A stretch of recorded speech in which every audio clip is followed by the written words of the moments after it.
Rain hammered the streets of Manhattan like bullets against steel. Emma Whitmore stood frozen outside the glass tower of Moretti Global Holdings, her hand trembling as she touched the bruise hidden beneath 3 layers of concealer. She knew the moment she walked through those doors, everyone would see it. The crack in her perfect armor.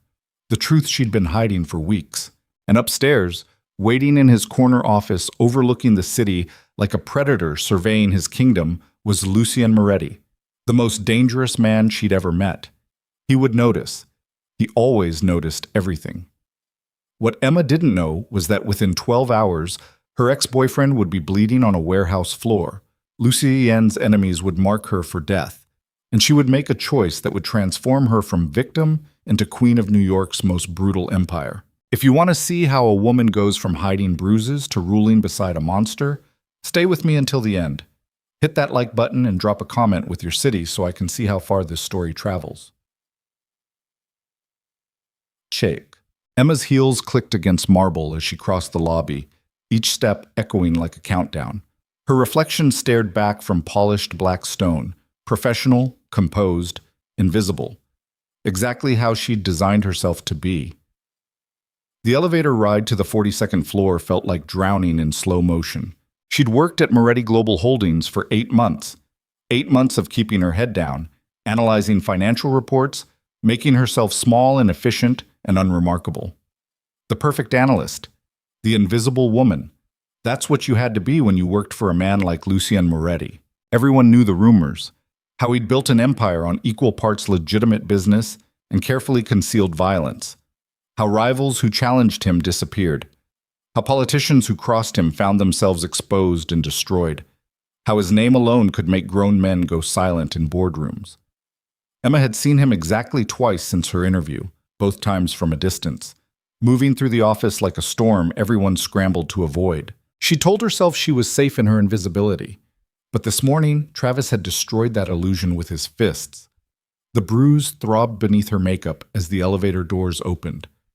Emma stepped into the executive suite, forcing her breathing steady. Her assistant manager, David, looked up from his desk, and his eyes went straight to her jaw. "Jesus, Emma, what happened to your—" "I'm fine." Her voice came out harder than she intended. "Where's the Reynolds file?" David hesitated, his gaze lingering on her face with obvious concern. "It's on your desk." "But Emma, if you need to take the day—" "I said I'm fine." She walked past him before he could press further, shutting her office door with deliberate calm. The moment the latch clicked, her hands started shaking. Travis had shown up at her apartment last night, drunk, furious that she'd blocked his number after their breakup 3 weeks ago. He'd pounded on her door until she opened it just to stop the neighbors from calling the police, and the second she did, his hand was around her throat. "You think you can just cut me out?" he'd snarled, shoving her against the wall. "After everything I did for you?" Emma had fought back, clawed at his face, screamed, but Travis was bigger, stronger, angrier. His fist caught her jaw and the world exploded into white light and copper taste. She didn't remember him leaving, just waking up on her kitchen floor at 3 a.m. with blood in her mouth and terror in her chest. Now, sitting at her desk trying to focus on financial projections, Emma felt the walls closing in. She should report him, should file charges, should do something other than hide behind makeup and pretend nothing happened. But she knew how this worked. Travis came from money, his family had lawyers, and Emma was nobody, just another woman who'd be blamed for staying with him too long or provoking him or lying for attention. So she'd covered the bruise and come to work like nothing was wrong. Her phone buzzed. Internal message from the executive floor. "Mr. Moretti requests your presence immediately." Conference room A. Emma's stomach dropped. She'd never been summoned by Lucien Moretti directly. Never even been in the same room with him for more than 30 seconds. Analysts didn't interact with the CEO unless something had gone catastrophically wrong. She checked her face in her compact mirror one more time, adjusted her collar, and headed for the elevator with her pulse hammering in her throat. The 46th floor was silent in a way that felt intentional, like even the air knew not to make noise up here. Emma followed the signs to conference room A, her heels sinking into carpet so thick it swallowed sound. The doors were already open. Lucien Moretti stood at the windows with his back to her, hands in his pockets, staring out at the rain-soaked city. He wore a charcoal suit that fit like a weapon. Dark hair, sharp jaw, posture that radiated absolute control. Emma had seen photographs. None of them captured the reality of him. "Sir?" Her voice sounded small in the massive room. "Close the door." She obeyed, her hand trembling on the handle. The latch clicked like a gunshot. Lucian turned slowly. Emma's first coherent thought was that his eyes were gray. Not blue, not green, but the color of winter storms. His second thought was that he was looking directly at her bruise. The silence stretched for 5 seconds. 10. 15. "Come here." His voice was quiet, controlled. But underneath it was something that made Emma's instincts scream danger. She forced herself to walk forward, stopping 6 feet away. Lucien closed the distance in 2 strides.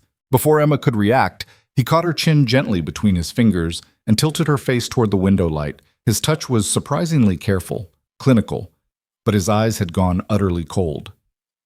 "Who touched you?" The question was so soft Emma almost didn't hear it, but the fury underneath was unmistakable.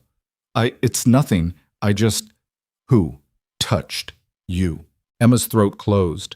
She wanted to lie, wanted to deflect, but something about the way Lucien was looking at her, like he could see straight through every defense she'd ever built, made the truth spill out before she could stop it. "My ex-boyfriend, Travis Hale. Last night he showed up at my apartment and—" "Did you call the police?" "No." "Why not?" "Because it wouldn't matter." The words came out bitter. "His family has money, lawyers. You're one of my employees." Lucien released her chin but didn't step back. "That makes you my responsibility." Emma's pulse was hammering so hard she could barely think. I wasn't asking what you need." He pulled his phone from his pocket and dialed without looking away from her face. Someone answered immediately. "Vincent, I need a full workup on Travis Hale. Financial records, addresses, known associates, everything. 30 minutes. He ended the call. Emma stared at him. "What are you doing?" "Fixing a problem." "You can't just... This isn't your business." "You made it my business when you walked into my building wearing another man's violence on your face." Lucian's voice stayed calm, but his eyes had gone darker. "Do you have somewhere safe to stay tonight?" "My apartment is fine." "No, it's not." He typed something into his phone. "I'm sending a security detail to pack your essentials and move you to a hotel. You'll stay there until this is resolved. I'm not letting you control my life because I'm not controlling anything." Lucian looked at her with something almost like patience. "I'm protecting what's mine." The possessiveness in that statement should have terrified Emma, should have sent her running, but instead she felt something dangerous and desperate unfurling in her chest. Safety. For the first time in weeks, she felt safe. "Why do you care?" The question came out barely above a whisper. Lucien studied her for a long moment. Then he said, "Do you remember your interview 8 months ago?" Emma nodded slowly. "You spent 20 minutes explaining why my company's filing system was inefficient. You showed me exactly how we were losing millions in redundant processes. You weren't afraid of me. You weren't trying to impress me. You just wanted the work to be better." He moved closer, close enough that Emma could smell his cologne, something dark and expensive. "I've been watching you since that day, Emma, waiting for you to see your own value. And now some piece of shit put his hands on you and made you doubt it." Emma's breathing had gone shallow. "You've been watching me?" "Yes." "That's obsessive, inappropriate, dangerous." Lucien's mouth curved into something that wasn't quite a smile. "I'm aware. But I'm also not going to apologize for it. Because right now the fact that I pay attention means I can make sure Travis Hale never comes near you again." "What are you going to do to him?" "What do you want me to do to him?" The question hung in the air between them like a lit match hovering over gasoline. Emma knew what she should say. Should tell him to back off, to let the legal system handle it, to keep his distance. But when she opened her mouth, what came out was, "I want him to be afraid." Lucian's eyes gleamed with approval. "Then that's what you'll get." Hamak. By the time Emma left the conference room 20 minutes later, her entire life had shifted sideways. Lucien had made 6 phone calls in front of her, each one calm, controlled, and utterly terrifying in its implications. Security teams mobilized, legal documentation prepared, hotels booked, protection details assigned. Emma felt like she'd been caught in a riptide and dragged out to deeper water. David was waiting at her desk when she returned, his expression carefully neutral. Mr. Moretti's office called. They said you're being reassigned temporarily to direct strategic consulting, executive level. Emma blinked. What? Effective immediately. You'll have an office on 46. David cleared his throat. Congratulations, I guess? She barely heard him. Her mind was still replaying the way Lucien had looked at her in that conference room, like she was something valuable that someone had dared to damage, like she belonged to him. Her phone buzzed. Unknown number. A car is waiting downstairs. Driver will take you to the peninsula. Your room is under reservation. Don't go back to your apartment tonight. Unknown number. This is Lucien. Save this number. Emma stared at the screen. Then, before she could think better of it, she typed, Emma, thank you. 3 dots appeared immediately. Lucien, don't thank me yet. The Peninsula suite was absurd. Floor-to-ceiling windows overlooking Central Park. Marble bathroom bigger than her entire apartment. King bed with sheets that probably cost more than her monthly rent. Emma stood at the window watching rain streak the glass and tried to process what had happened. In the span of 6 hours, she'd gone from hiding a bruise to being personally protected by the most dangerous man in New York. She should be terrified. Should be planning her escape. Instead, she felt something close to relief. Her phone rang. Unknown number, but she knew who it was. Hello? Are you settled? Lucien's voice was low, controlled. Yes, this is too much. The hotel, the security, it's barely enough. A pause. I'm sending someone to bring you dinner. You haven't eaten today. How do you know that? Because you're the type who forgets to eat when you're stressed, and today has been stressful. Emma should have been disturbed by how much he'd already learned about her patterns, but instead she just felt seen. What did you do about Travis? My people are monitoring his location. He's currently at a bar in Murray Hill getting drunk and texting you from 3 different numbers you've blocked. Another pause. He won't bother you again after tonight. Lucien, Emma. His voice went softer, dangerously gentle. I need you to trust me. Can you do that? Every logical instinct Emma had screamed that trusting Lucien Moretti was the worst decision she could possibly make. But when she opened her mouth, what came out was, yes. Good. Get some rest. I'll see you tomorrow. He ended the call before she could respond. Emma sank onto the edge of the enormous bed and tried to slow her racing heart. She'd just agreed to trust a man who built empires on violence and control. A man who'd been watching her for months without her knowledge. A man whose protection felt more like possession. But underneath the fear was something else. Something darker and more honest. She wanted this. Wanted someone powerful enough to make her safe.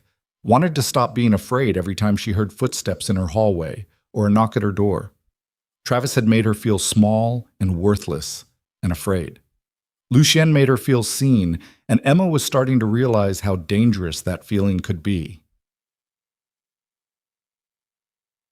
She didn't hear about Travis until the next morning.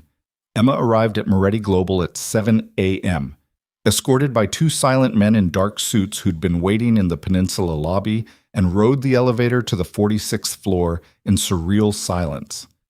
Her new office was twice the size of her old one. Corner windows, real art on the walls, her nameplate already on the door. A white rose sat in a crystal vase on her desk. No card, no explanation. But Emma knew exactly who'd sent it. She was still staring at the flower when her office phone rang. Emma Whitmore. Miss Whitmore, this is Detective Sarah Chen with NYPD. I'm calling regarding an incident involving Travis Hale last night. Emma's stomach clenched. What kind of incident? Mr. Hale was assaulted outside his apartment building around 1 a.m. He's currently hospitalized with multiple fractures and internal injuries. He claims you sent people to attack him. The world tilted sideways. I wasn't anywhere near. We know. Multiple witnesses place you at the Peninsula Hotel all evening. We've reviewed security footage. A pause. Mr. Hale also claims he was assaulted by associates of Lucien Moretti. Can you confirm or deny any connection between yourself and Mr. Moretti? Emma's mind raced. I work for Mr. Moretti's company. Is your relationship professional or personal?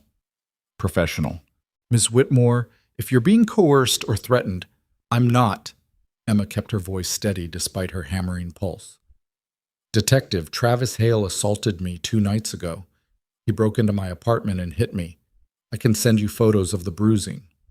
Silence on the other end. Then, why didn't you file a report? Because I was afraid. But I'm willing to file one now if it helps your investigation. Another pause. That won't be necessary. Mr. Hale has declined to press charges against his attackers. And given your statement, I don't think we'll be pursuing this further. The detective's voice went quieter. But Ms. Whitmore, be careful who you accept protection from. Men like Lucien Moretti don't do favors without expecting something in return. The line went dead. Emma sat frozen at her desk, staring at the white rose. Lucien had done exactly what he'd promised. Made Travis afraid. Made him hurt the way Emma had been hurting. Made sure he'd never come near her again. And he'd done it within 12 hours of learning her name. Emma should have been horrified. Should have been calling lawyers or packing her bags or doing something other than sitting here feeling a dark, shameful surge of satisfaction. Travis had put his hands on her, and now he was in a hospital bed learning what consequences felt like. Her office door opened without warning. Lucien stepped inside and closed it behind him with quiet finality. He was wearing navy today, perfectly tailored, looking like he'd slept well and hadn't orchestrated a brutal assault in the middle of the night. Detective Chen called you. It wasn't a question. Emma met his eyes. Did you have Travis beaten? Yes. No hesitation, no excuses, just flat honesty. He could have died. He won't. Lucien moved closer. My people are precise. He'll recover in 6 weeks. He'll walk with a limp for 6 months, and he'll never forget what happens when someone touches what belongs to me. I don't belong to you. Don't you? The question hung between them like a challenge. Emma stood slowly, her pulse racing. You can't do things like this every time someone... I can. I will. And I'm not going to apologize for protecting you. Lucien stopped directly in front of her desk. But I need to know if you can live with that. Because this is who I am, Emma. I don't play by rules that allow men like Travis Hale to hurt women without consequence. You broke the law. I break laws every day. So do half the people in this building. So do the politicians and businessmen and socialites who smile at you in elevators. His voice stayed calm. The only difference is I'm honest about it. Emma's hands were shaking. She gripped the edge of her desk to hide it. What do you want from me? I want you to stop pretending you're horrified by what I did. Lucien's eyes pinned her in place. I saw your face when Detective Chen called. You weren't scared. You were relieved. That doesn't make it right. No, but it makes it honest. He moved around the desk slowly, deliberately, like he was giving her time to tell him to stop. Emma didn't tell him to stop. Lucien reached out and touched her jaw where the bruise had already started fading. His fingers were gentle, careful.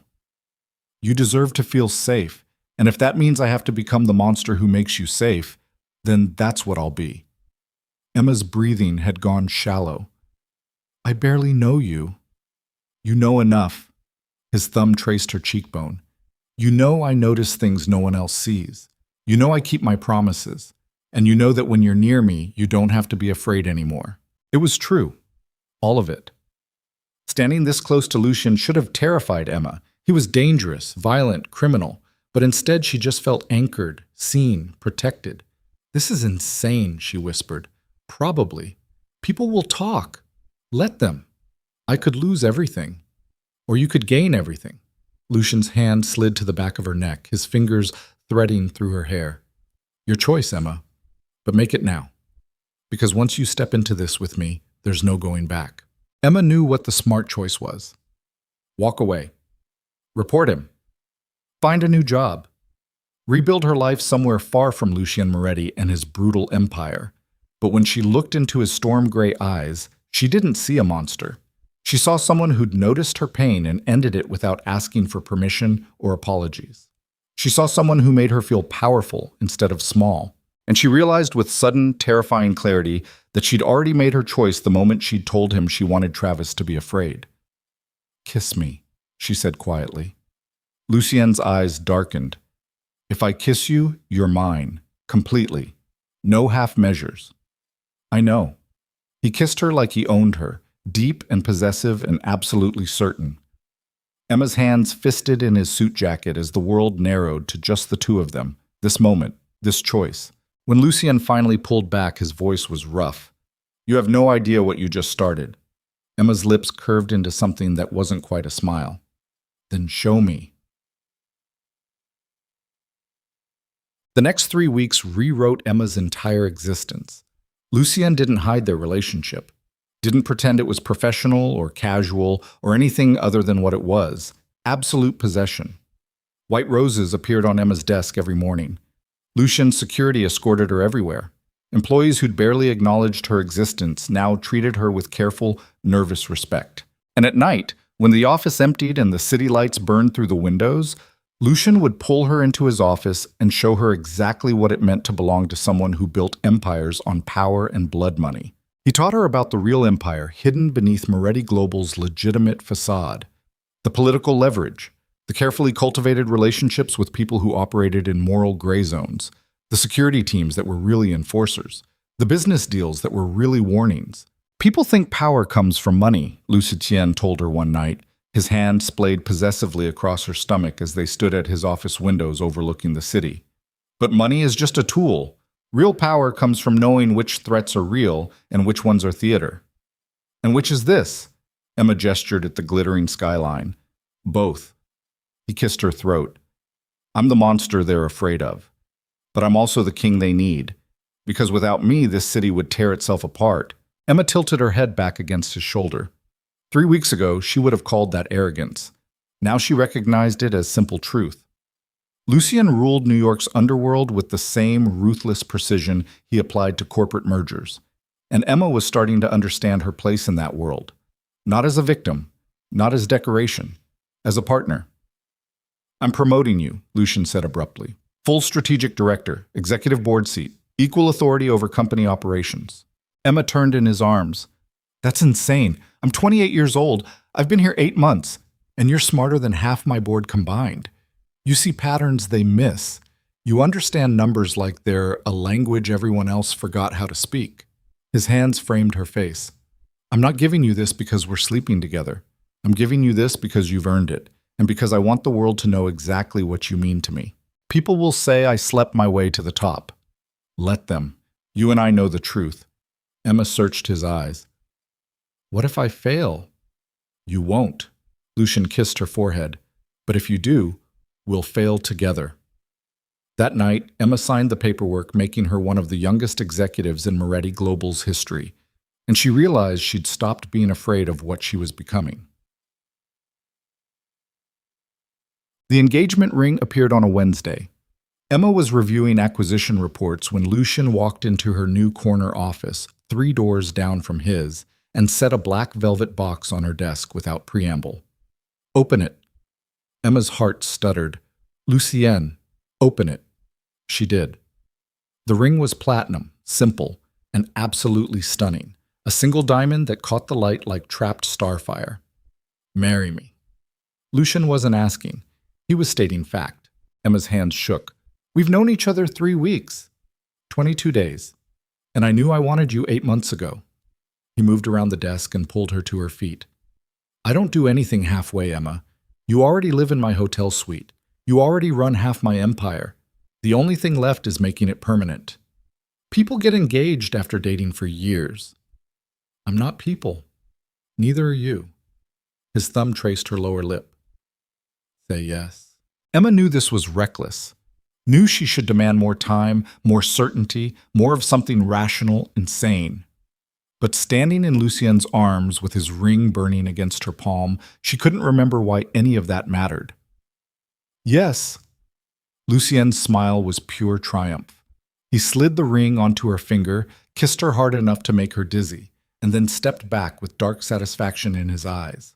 We're getting married in December, 3 weeks from now. Small ceremony, private estate, just us and the people who matter. Emma's pulse hammered. 3 weeks? I'm not waiting any longer than that. He straightened his cuffs with casual authority. The announcement goes out tomorrow. Legal will handle the contracts. And Emma, she looked up at him. Anyone who threatens you from this point forward isn't just threatening my fiancée. They're threatening my wife. And I protect what's mine absolutely. The possessiveness should have frightened her, but instead Emma just felt anchored, safe, chosen. Okay, she whispered. Lucien kissed her once more, then headed for the door. Before he left, he glanced back with something almost like vulnerability in his expression. I love you, he said quietly. In case that wasn't obvious. Then he was gone, leaving Emma standing in her corner office with a ring on her finger and the sudden dizzying realization that she'd fallen in love with the most dangerous man in New York, and she didn't regret it for a second. Oops. The package arrived on a Monday morning, 2 weeks before the wedding. Emma's assistant brought it into her office, looking pale. This just came for you, no return address. Security already scanned it. It's not dangerous, but what? I think you should open it alone. Emma's stomach tightened. She waited until her assistant left, then carefully opened the plain brown box. Photographs spilled across her desk. Hundreds of them.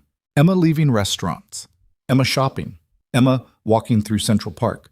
Emma asleep in her hotel suite, photographed through the window with a long lens. Every moment of her life for the past 3 months, documented in horrifying detail. At the bottom of the box was a single typed note, "Leave Lucien Moretti or die beside him. Your choice ends in 7 days."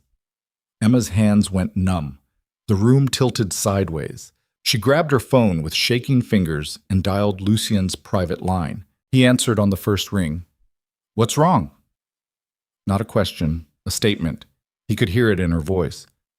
Someone's been watching me, following me. Lucien, there are photographs, hundreds of them. I'm coming to you. Lock your door. Don't let anyone in except me. The line went dead. Emma shoved the photographs back into the box with trembling hands and locked her office door. 90 seconds later, Lucien was there, appearing so fast she knew he must have run. He locked the door behind him and crossed to her desk in 3 strides. Show me. Emma handed him the box. She watched his face as he looked through the photographs, watched his expression go from controlled fury to something far colder and more dangerous. When he reached the note, his jaw clenched so hard Emma heard his teeth grind. Pack your things, he said quietly. I'm taking you to my estate. You're not staying in the city. Lucien's, this isn't a discussion. He looked at her with murder in his eyes. Someone has been stalking you for months. Someone close enough to photograph you through hotel windows, which means they have access, resources, and a plan. Emma's voice shook. Who would do this? I don't know yet, but I'm going to find out. Lucien pulled out his phone and made a call. Vincent, someone sent Emma photographs, surveillance going back 3 months. I need every security feed reviewed, every delivery tracked, and a full threat assessment within the hour. He listened briefly, then added, and pull Travis Hale's records again, his family, known associates, anyone with motivation to target Emma. Emma's blood went cold. You think this is connected to Travis? I think men like Travis don't usually work alone. Lucien ended the call and pulled Emma against his chest, his arms locked around her like steel. You're safe, I promise, but we're not taking chances. If I leave the city, your enemies win. If you stay in the city and someone kills you, I become a monster this world has never seen. His voice went rough. I can't lose you, Emma. I won't. She pulled back enough to meet his eyes. Then we find whoever's behind this. Together. And we end them. Lucien stared at her for a long moment. Then something like pride flickered across his face. You're not afraid. I'm terrified. But I'm also done running. Emma's hands fisted in his shirt. You taught me that power comes from knowing which threats are real. This threat is real. So we treat it like one. We? She kissed him hard. I'm not hiding while you fight my battles. If someone wants to threaten me, they're going to learn exactly what happens when they threaten a Moretti. Lucien's smile was dark and devastating. You're going to be a terrifying wife. I learned from the best. He kissed her again, deeper this time, then pulled out his phone and started making calls that would mobilize his entire organization. And Emma stood beside him, watching her future husband transform from controlled businessman into something far more dangerous, and realized she wasn't afraid anymore. She was ready for war. Within 2 hours, Lucian's estate outside the city had transformed into a war room. Emma stood at the windows of his study watching armed security patrol the grounds, while Lucian moved through the space like a predator calculating trajectories. His jacket was gone, sleeves rolled up, and there was something raw and dangerous in the way he moved now, like the polished businessman had been stripped away to reveal the weapon underneath. Vincent Calabrese, Lucian's head of security, spread surveillance photographs across the massive oak desk. He was ex-military, broad-shouldered, with scar tissue running along his jaw and eyes that had seen too much violence to be shocked by anything. 3 months of surveillance, Vincent said, his voice flat and precise. Photographer used professional equipment, long lenses, digital timestamps, coordinated coverage across multiple locations. This wasn't some amateur stalker. This was planned. Lucien's fingers traced the edge of one photograph. Emma sleeping, taken through her hotel window. His jaw was so tight, Emma could see the muscle jumping beneath his skin. How did they get access to the peninsula? His voice came out quiet, deadly. Reviewing footage now, but whoever did this knew her schedule, her routines, her security patterns. Vincent pulled up another set of images on his tablet, and they weren't working alone. Look at the angles, multiple photographers, different positions. This was a coordinated operation. Emma's stomach churned. She'd spent 3 months thinking she was safe, protected, untouchable. But someone had been watching her every move, documenting her life like she was prey being studied before the kill. Travis Hale, she said quietly. Both men looked at her. You said men like him don't work alone. What did you find? Vincent glanced at Lucian, who nodded once. Vincent pulled up a file on his tablet. Travis Hale was hospitalized for 6 weeks after his assault. Multiple fractures, internal bleeding, psychological trauma. He was released 4 weeks ago. Vincent swiped through records. But here's where it gets interesting. His medical bills, over $300,000, were paid in full by a trust fund managed by his estranged family. Father, Caleb Hale. Sister, Vanessa Hale. Emma's pulse quickened. I didn't know Travis had family with money. He doesn't talk about them. They cut him off 5 years ago after he was charged with assault in Boston. Case was dropped. Victim recanted. But the family disowned him anyway. Vincent pulled up photographs. Caleb Hale is a disgraced financier, got caught in an insider trading scandal 7 years ago, lost his firm, went underground. And Vanessa? He turned the tablet toward Emma. The woman in the photograph was beautiful in a cold, precise way. Blonde hair pulled tight, sharp cheekbones, eyes like chips of ice. She was standing outside a Manhattan restaurant, photographed 3 weeks ago. Vanessa Hale, Vincent continued, 32 years old, MBA from Wharton. Worked in private equity until she quit 18 months ago for undisclosed reasons. No current employment on record, but she's been spotted at multiple locations where Emma was photographed. Emma stared at the image. She's been following me? Or coordinating the people who are? Vincent swiped to another photo, Vanessa talking to a man in a parking garage. We're running facial recognition on everyone in her network, but if Travis told his family what happened and they blame you for his injuries, then they want revenge, Lucian finished coldly. Emma's hands clenched into fists. Let them come. I'm not hiding from some spoiled rich girl with a grudge. Emma, Lucian started. No. She turned to face him, her voice sharp with frustration. You said power comes from knowing which threats are real. This is real. So we handle it. Together. Lucien crossed the room in 3 strides and caught her face between his hands. His thumb traced her jaw where Travis's bruise had long since faded. You don't understand what people like the Hales are capable of. They don't fight clean. They don't play by rules. Neither do you. Exactly. Which is why I know how dangerous this is. His eyes searched hers. If they hurt you to get to me, they won't. Because you're going to teach me how to be dangerous too. Something shifted in Lucien's expression. Pride mixed with fear, mixed with the kind of possessive hunger that made Emma's breath catch. You really want this? His voice went rough. You want to learn how my world actually works? I already know how it works. You break bones and bury threats and make people disappear when they cross you. Emma's hands gripped his wrists. Now teach me how to do it myself. Vincent cleared his throat awkwardly. I'll give you 2 a minute. He left the study, closing the door with deliberate care. Lucien stared at Emma for a long moment. Then he kissed her, hard and claiming and absolutely certain. When he pulled back, his voice was low and dangerous. If I teach you this, there's no going back. You become what I am, and people will hate you for it. People already hate me for marrying you. At least this way I'll deserve it. Lucien's laugh was dark and genuine. You're going to burn this city down, aren't you? Only the parts that need burning.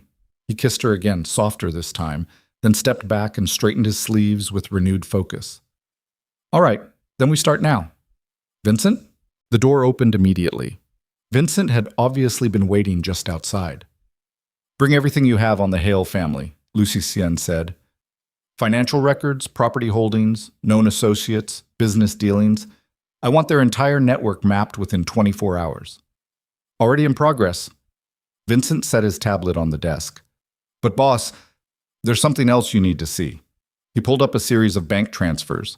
3 days ago, Caleb Hale moved $2 million through a shell corporation into accounts belonging to 5 different people. We've identified 3 so far. Faces appeared on the screen. Emma recognized one immediately. That's Marcus Chen, she said, her voice tight. He used to work in our acquisitions department. Lucien fired him 6 months ago for embezzlement, Lucien finished, his expression going cold. He stole $500,000 from client accounts. I gave him the option of repaying it quietly or facing criminal charges. He repaid it. Apparently he's still holding a grudge. Vincent pulled up another face. This is Sarah Voss, former executive assistant to your CFO. You fired her 4 months ago. Sexual harassment complaint from 3 female employees, Lucien said flatly. She was creating a hostile work environment. What's her connection to the Hales? Unclear, but she's been photographed meeting with Vanessa twice in the past month. Vincent pulled up the last face. And this is Daniel Cross. He's a contractor, specializes in surveillance, corporate espionage, blackmail, very expensive, very discreet. Emma's stomach turned. They hired a professional to follow me. They hired a network. Lucien's voice had gone dangerously quiet. 3 disgruntled former employees with inside knowledge of our operations, plus a surveillance expert, plus whoever else Caleb Hale is paying. This isn't revenge. This is a coordinated attack. On you or on me? Emma asked. Both. Lucien turned to face her fully. They're going to use you to destroy me, probably during the wedding. Maximum public exposure, maximum humiliation, maximum damage. Vincent nodded grimly. It's a smart play. Kill Emma at your own wedding and you either fall apart or you retaliate so viciously that law enforcement finally has enough evidence to come after you. Either way, the empire collapses. Emma's pulse hammered, but her voice stayed steady. So what do we do? Lucien was quiet for a long moment, his mind clearly working through scenarios and contingencies. Then he said, We let them think they're winning, and then we destroy them all at once. How? By giving them exactly what they want. He looked at Vincent. Cancel the wedding. Emma's heart stopped. What? Not actually cancel it, but make it look like I'm pulling back. Like I'm afraid. Like Emma and I are fighting because of the threats. Lucien's eyes gleamed with cold calculation. If the Hales think they've driven a wedge between us, they'll get reckless, make mistakes, show us everyone in their network. And then? Emma's voice came out tight. Then we take them apart, piece by piece. Lucien moved closer, his hand sliding to the back of her neck. But it means we have to sell the fiction. In public, we're falling apart. Behind closed doors, we're hunting. Emma understood immediately. People will think you're abandoning me. Yes. Your reputation will take damage. I don't care about my reputation. I care about keeping you alive. His thumb traced her jaw. But Emma, this means you have to trust me completely. No doubts, no second guessing, because I'm going to do things that will hurt you. And you have to know it's all strategy. She searched his eyes. What kind of things? I'm going to pull your security. Make it look like I'm withdrawing protection. The Hales will see an opening and they'll move fast. His voice went rough. You'll be exposed, vulnerable. Everything in you will scream that I've betrayed you. But you haven't. No, because Vincent's team will be shadowing you from a distance. We'll track everyone who makes contact, everyone who watches you, everyone who reports back to the Hales. And when we have the full network, we end them completely. Emma's breathing had gone shallow. This was insane, reckless, exactly the kind of plan that could get her killed if anything went wrong. But looking into Lucien's storm gray eyes, she saw absolute certainty. He would die before he let anything happen to her. Okay, she said quietly. I trust you. Lucien pulled her against his chest, his arms locking around her like he could physically shield her from what was coming. 2 weeks, he murmured against her hair. 2 weeks of playing broken. Then we strike. Emma closed her eyes and tried to steady her racing heart. She was about to become bait in a trap designed to catch monsters, and she was terrified.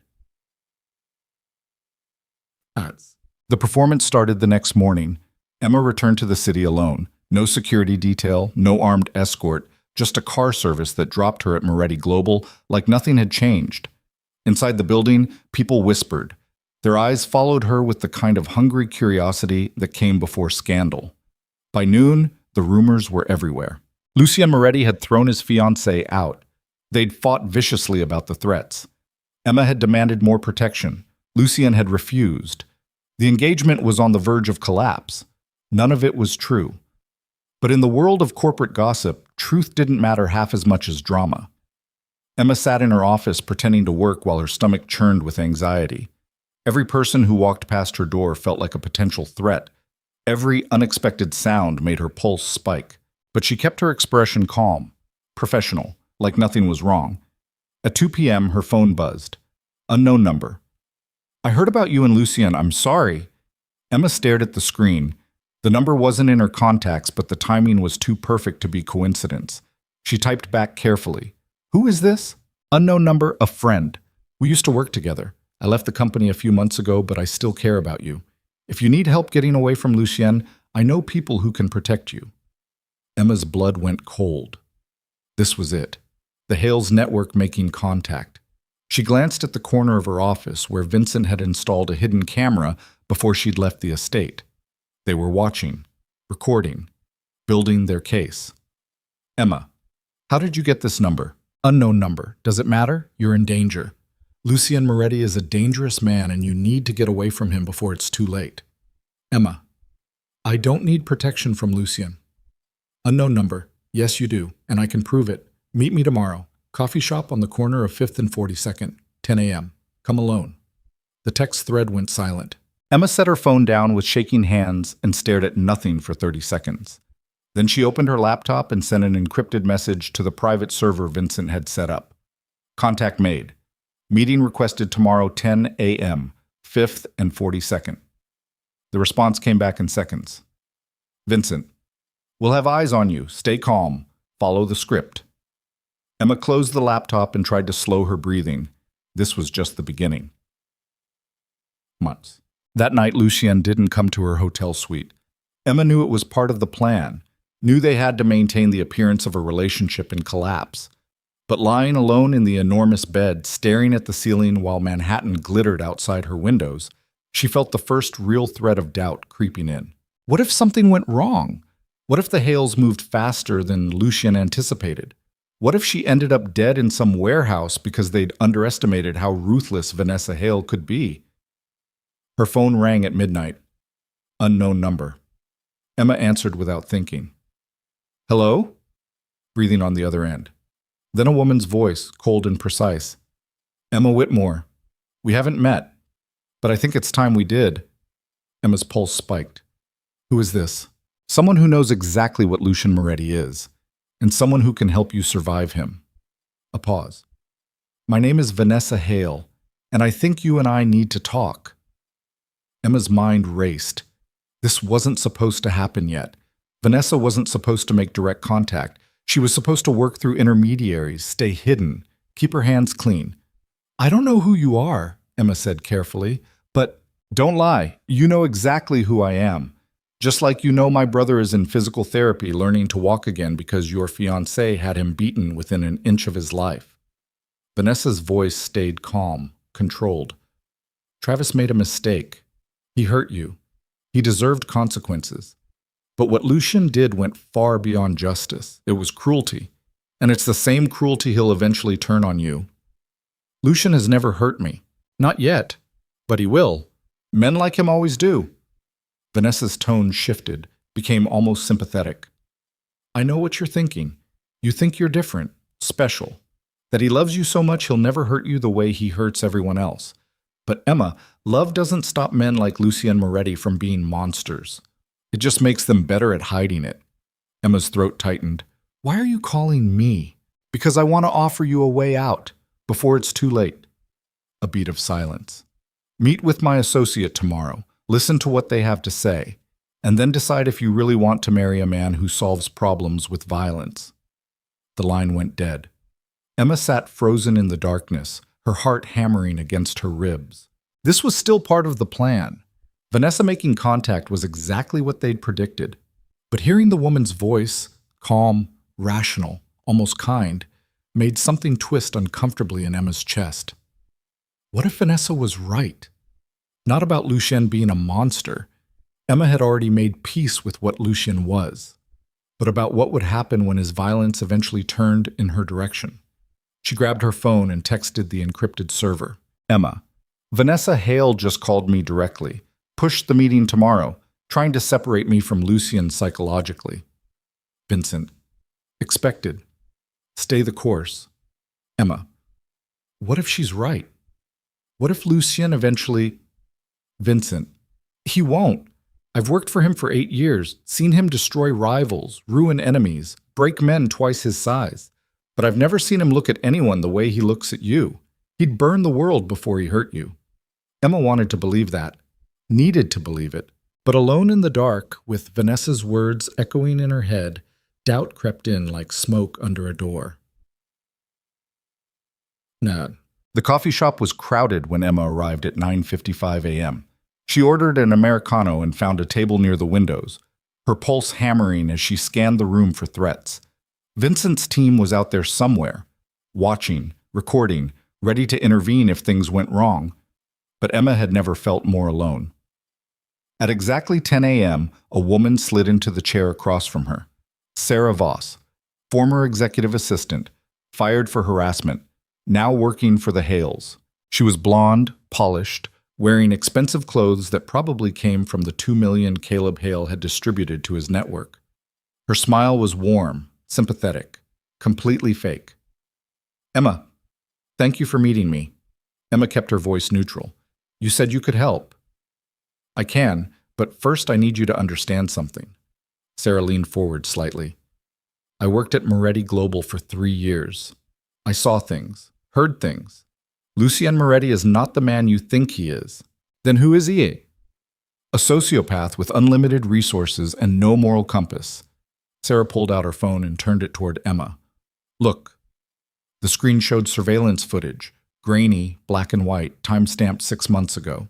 It showed Lucien in a warehouse, watching while 2 men beat someone bloody on the concrete floor. Emma's stomach turned, but she kept her expression blank. That could be anyone. It's Marcus Chen, former acquisitions director. Lucien accused him of embezzlement and made him repay $500,000. But that wasn't enough. A week after Marcus paid back every cent, Lucien had him tortured anyway, because he could, because he wanted to make an example. Emma stared at the footage. She didn't know if it was real or fabricated, didn't know if Marcus deserved what happened or if Lucien had gone too far. But she knew one thing with absolute certainty. This was a test. Why are you showing me this? Emma asked quietly. Because you need to see who you're marrying before it's too late to escape. Sarah's expression turned earnest. I know you think he loves you, but Emma, men like Lucien don't love. They possess, they control, and eventually they destroy. Sounds like you have personal experience. Sarah's jaw tightened. I saw what he did to women in that company, how he discarded them when they stopped being useful. I tried to protect people and he fired me for it. You were fired for sexual harassment. That's what he told everyone. The truth is I knew too much about his operations and he wanted me gone. Sarah's voice dropped lower. Emma, there are 5 of us now. 5 people who escaped Lucian's control and want to help others do the same. We have resources, safe houses, legal protection. If you want out, we can get you out." Emma let the silence stretch for 5 long seconds. Then she said, "What do you want in return? Information? Access? Help bringing Lucien down." Sarah's eyes gleamed. "He's untouchable as long as everyone's afraid of him. But if his own fiancée turns against him, if you testify about what you've seen, what you know, we can finally stop him." There it was. The real agenda. They didn't want to save Emma. They wanted to use her to destroy Lucien. Emma picked up her coffee and took a slow sip, using the moment to steady herself. Every instinct screamed to throw the coffee in Sarah's face and walk out. But that would break cover, ruin the plan. So instead she said, "I need time to think about this." "You don't have time. The wedding is in 12 days. Once you marry him, you're trapped. Legally, emotionally, financially. There's no escape." "Then I'll decide before the wedding." "Emma, I said I need time." Emma stood, her legs somehow steady despite the adrenaline flooding her system. "Don't contact me again. If I want your help, I'll reach out." She walked out of the coffee shop without looking back. The moment Emma was outside, she turned down an alley and let herself shake. Her hands trembled as she pulled out her phone. Before she could dial, a black car pulled up beside her and the back door opened. Vincent was inside. "Get in." Emma slid into the seat and the car pulled away from the curb immediately. Vincent handed her a bottle of water. "You did good. Really good." Emma's laugh came out shaky. "I thought I was going to throw up on her." "You look calm, professional. Exactly what we needed." Vincent pulled up footage on his tablet. "We recorded everything. Sarah Voss just confessed to coordinating with multiple people to take down Lucien. That's conspiracy. And showing you that warehouse footage, which is real by the way, Marcus Chen was tortured, proves they've been conducting illegal surveillance of Lucien's operations." Emma stared at the tablet. "Was it real? Did Lucien really torture Marcus after he repaid the money?" Vincent was quiet for a moment. Then he said, "Marcus Chen didn't just embezzle $500,000. He stole it from a client's pension fund, ruined 30 families. Lucien made him pay it back and then made sure he never worked in finance again. Was it legal? No. Was it justice? Depends on who you ask." Emma closed her eyes. This was her life now. Questions without clean answers. Justice that looked like revenge. Right and wrong bleeding together until she couldn't tell the difference anymore. "Where's Lucien?" she asked. "Estate, coordinating the next phase." Vincent glanced at her.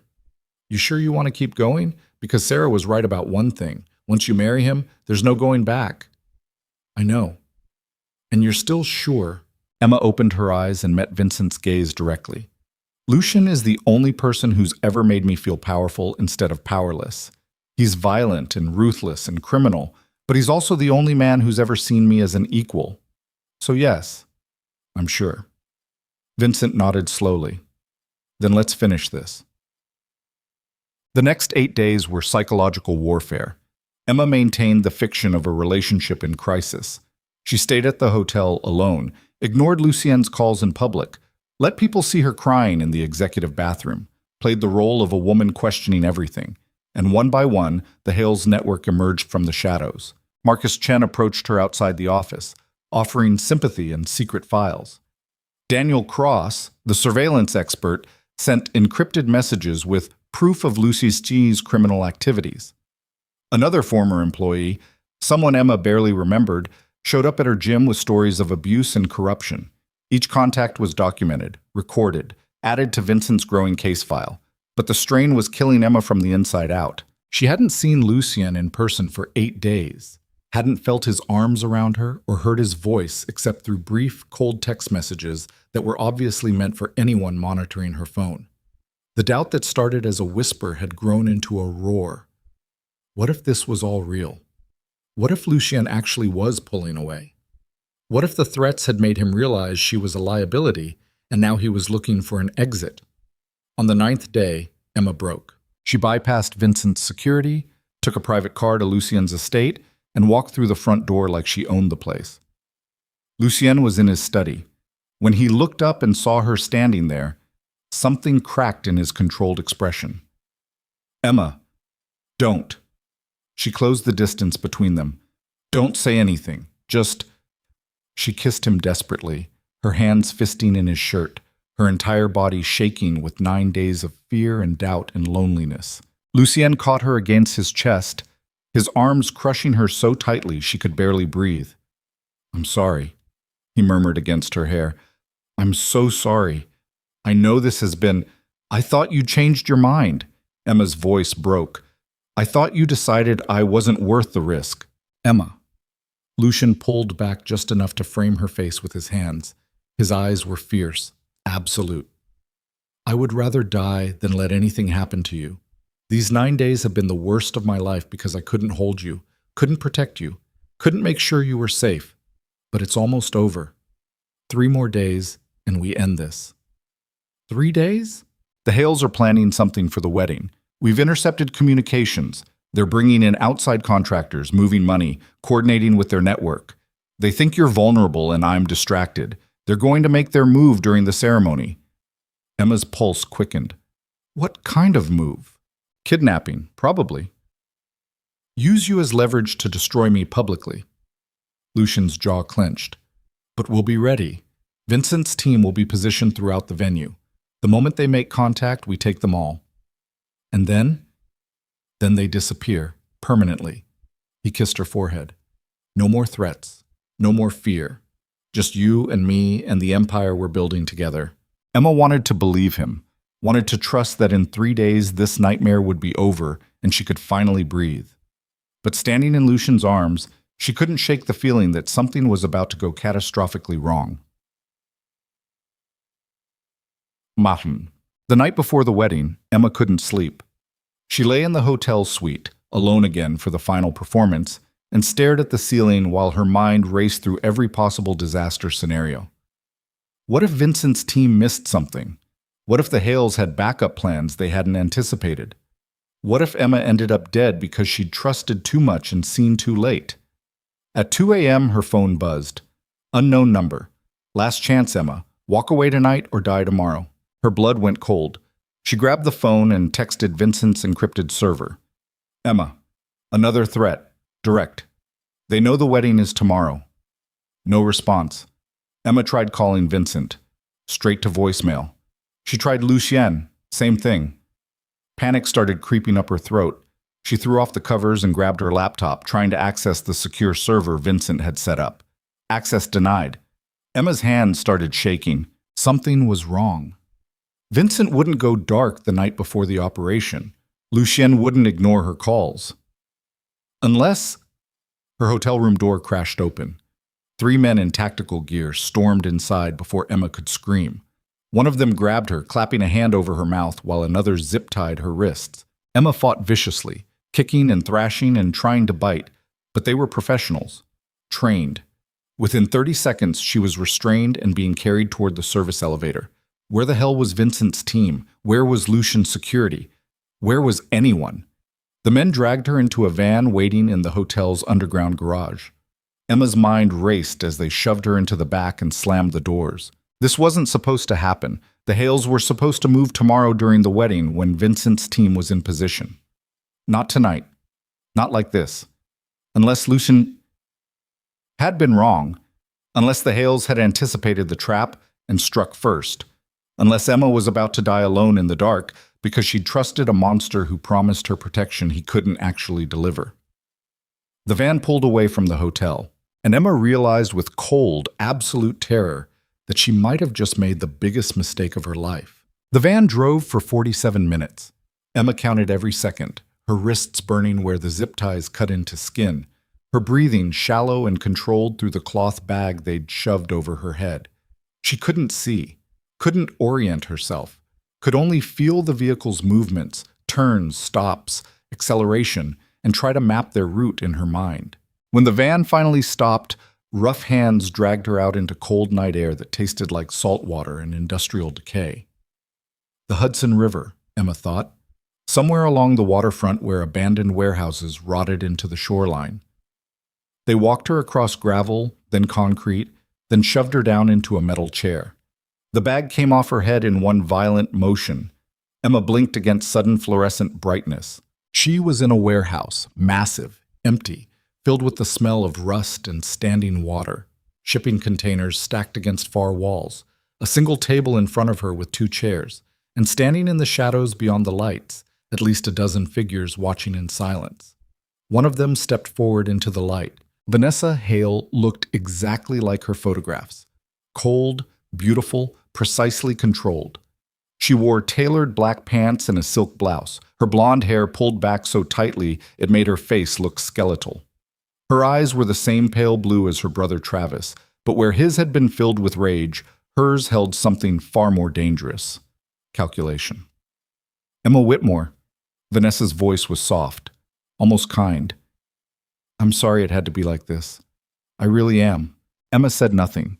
Her mind was racing through every self-defense technique Lucien had taught her over the past weeks, every exit strategy Vincent had drilled into her head. But with her wrists bound and at least 12 hostiles in the room, her options were limited to staying alive long enough for rescue. If rescue was coming. Vanessa pulled out the chair across from Emma and sat with elegant precision. I know what you're thinking. You're thinking Lucien will come for you, that his security team is tracking you right now, that Vincent Calabrese is mobilizing resources as we speak. She smiled. They're not, because 3 hours ago I paid Vincent Calabrese $5 million to walk away. Emma's blood turned to ice. You're lying. Am I?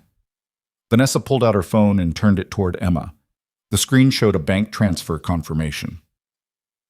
$5 million deposited into an offshore account registered to Vincent Calabrese. Timestamp. 11:47 p.m. Vincent has worked for Lucien for 8 years, but everyone has a price, and mine was high enough to make him realize that loyalty to a sinking ship isn't worth dying for.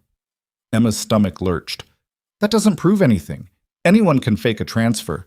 You're right, so let me show you something else. Vanessa swiped to a video file and pressed play. The footage showed Vincent in a parking garage talking to a man Emma didn't recognize. The audio was crystal clear. $5 million, clean, offshore. I walk away tonight, disable his security protocols, and make sure Emma's protection detail is pulled for routine maintenance. Vincent's voice. Unmistakable. But if anything happens to her, if she dies, the deal's off, and I put a bullet in your boss. Understood. The girl stays alive. We just need her as leverage. The video ended. Emma stared at the blank screen, her mind refusing to process what she'd just seen. Vincent had been with Lucien for 8 years. He'd protected Emma, trained her, reassured her that Lucien would never hurt her. He'd looked her in the eyes 3 days ago and told her to trust the plan, and he'd sold her out for $5 million. No, Emma's voice came out hoarse. That's not… Vincent wouldn't… Vincent is a mercenary, Emma. He works for whoever pays him, and I paid him more than Lucien ever did. Vanessa leaned forward, her expression almost sympathetic. You trusted the wrong people. Put your faith in men who only care about power and money. And now you're here, alone, with no one coming to save you. Emma's wrist twisted against the zip ties, testing their strength. Pain flared up her arms, but the plastic didn't give. What do you want? What I've always wanted. Justice for my brother. Vanessa's voice stayed calm, but something dark flickered behind her eyes. Travis made mistakes. He hurt you. He deserved consequences. But Lucien didn't give him consequences. He gave him torture. 6 weeks in the hospital, permanent nerve damage, psychological trauma that will follow him for the rest of his life. That wasn't justice. That was sadism. Your brother broke into my apartment and beat me unconscious, and Lucien destroyed him for it. Then he took you, made you complicit in his empire, turned you into another weapon in his arsenal. Vanessa stood and began pacing slowly. You think you chose this life, but Emma, Lucien has been manipulating you from the moment you walked into his building. The job promotion, the protection, the engagement, none of it was love, it was strategy. He saw a smart woman who could be useful, and he made sure you'd never leave. Emma's throat tightened. You don't know what you're talking about, don't I? Tell me something. Did Lucien ever mention that he had your apartment watched for 3 months before Travis attacked you? The world tilted sideways. What? Lucien knew Travis was dangerous, knew he was escalating. He had surveillance on your building from the moment you started dating him. Vanessa pulled out another phone and showed Emma photographs, her apartment building taken from multiple angles, time-stamped months ago. Lucian watched Travis stalk you, watched him threaten you, and he did nothing because he was waiting for the perfect moment to intervene, waiting for Travis to hurt you badly enough that you'd run straight into Lucian's arms. Emma couldn't breathe. That's not true. It's completely true. Ask yourself, how did Lucian know about the bruise the morning after Travis hit you? How did he notice it so quickly? Because he'd been watching, waiting. And when Travis finally gave him the excuse he needed, Lucian swooped in like your savior. Vanessa's voice turned sharp. He let you get hurt, Emma, deliberately, so he could rescue you and make you dependent on him. No. But even as Emma said it, doubt crept in like poison. Lucian had noticed the bruise immediately, had known exactly what to do, who to call, how to mobilize resources within minutes, had moved with the precision of someone who'd already planned everything. What if it hadn't been instinct? What if it had been strategy? I know this is hard to hear, Vanessa continued, her tone softening into false sympathy. You thought you'd found someone who loved you, protected you, made you powerful. But Emma, Lucian Moretti doesn't love anyone. He collects assets, and you became his most valuable one the moment you proved you could run his empire as effectively as he does. Emma's vision blurred. She blinked hard, refusing to let tears fall. If that's true, then why would he care if you kill me? I'm just an asset. He can find another. Because killing you destroys his reputation, makes him look weak, proves he can't protect what's his. Vanessa leaned against the table, studying Emma like a specimen under glass. That's why we're not going to kill you. We're going to give you a choice. What choice? Walk away. Publicly. Tell the world that Lucian Moretti is a monster who manipulated and controlled you. Testify against him. Help us dismantle his empire piece by piece. Vanessa's eyes gleamed. Do that, and you live. You get a new identity, a new life, money to start over somewhere far away from New York. Or refuse, and we make sure everyone knows you were complicit in every crime Lucian ever committed. You'll spend the next 20 years in federal prison. Emma stared at her. You're insane. I'm not testifying against... Then you're going to prison. Because in about 30 minutes, FBI agents are going to raid this warehouse. They'll find you here, surrounded by evidence of Lucian's criminal operations, drugs, weapons, financial records, everything. And you'll be arrested as an accessory to organized crime. Emma's heart stopped. What? Vincent didn't just give us access to you. He gave us access to Lucian's entire operation, every illegal deal, every off-books transaction, every body that was never found.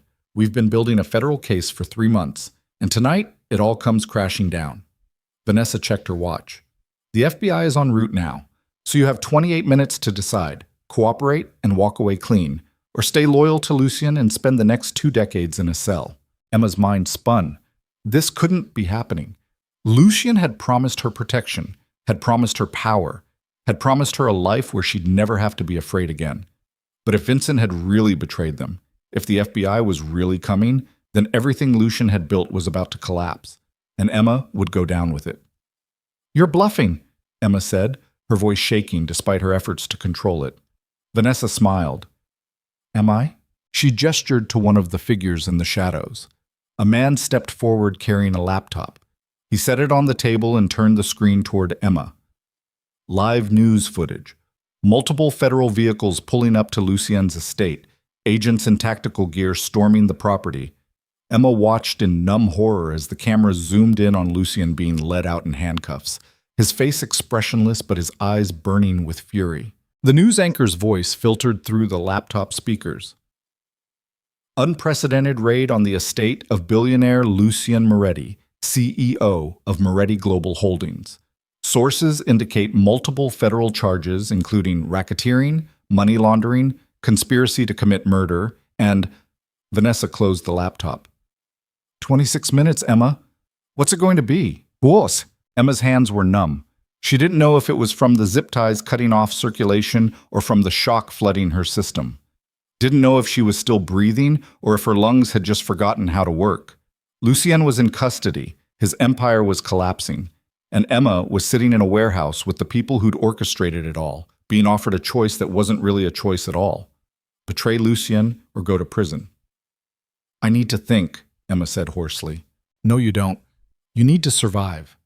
Vanessa pulled out a document and slid it across the table. This is a cooperation agreement. You sign it, you testify against Lucien, and the FBI grants you full immunity. You walk away with your freedom and your life. Emma stared at the document without reading it. Her mind was racing through everything that had happened over the past 3 weeks.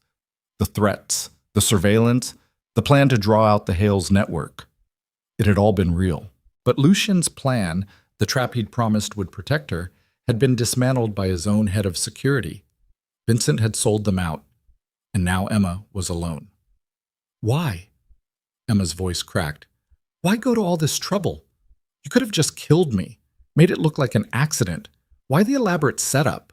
Because killing you makes Lucien a martyr, a grieving fiancé who lost his love to violence. People sympathize with that.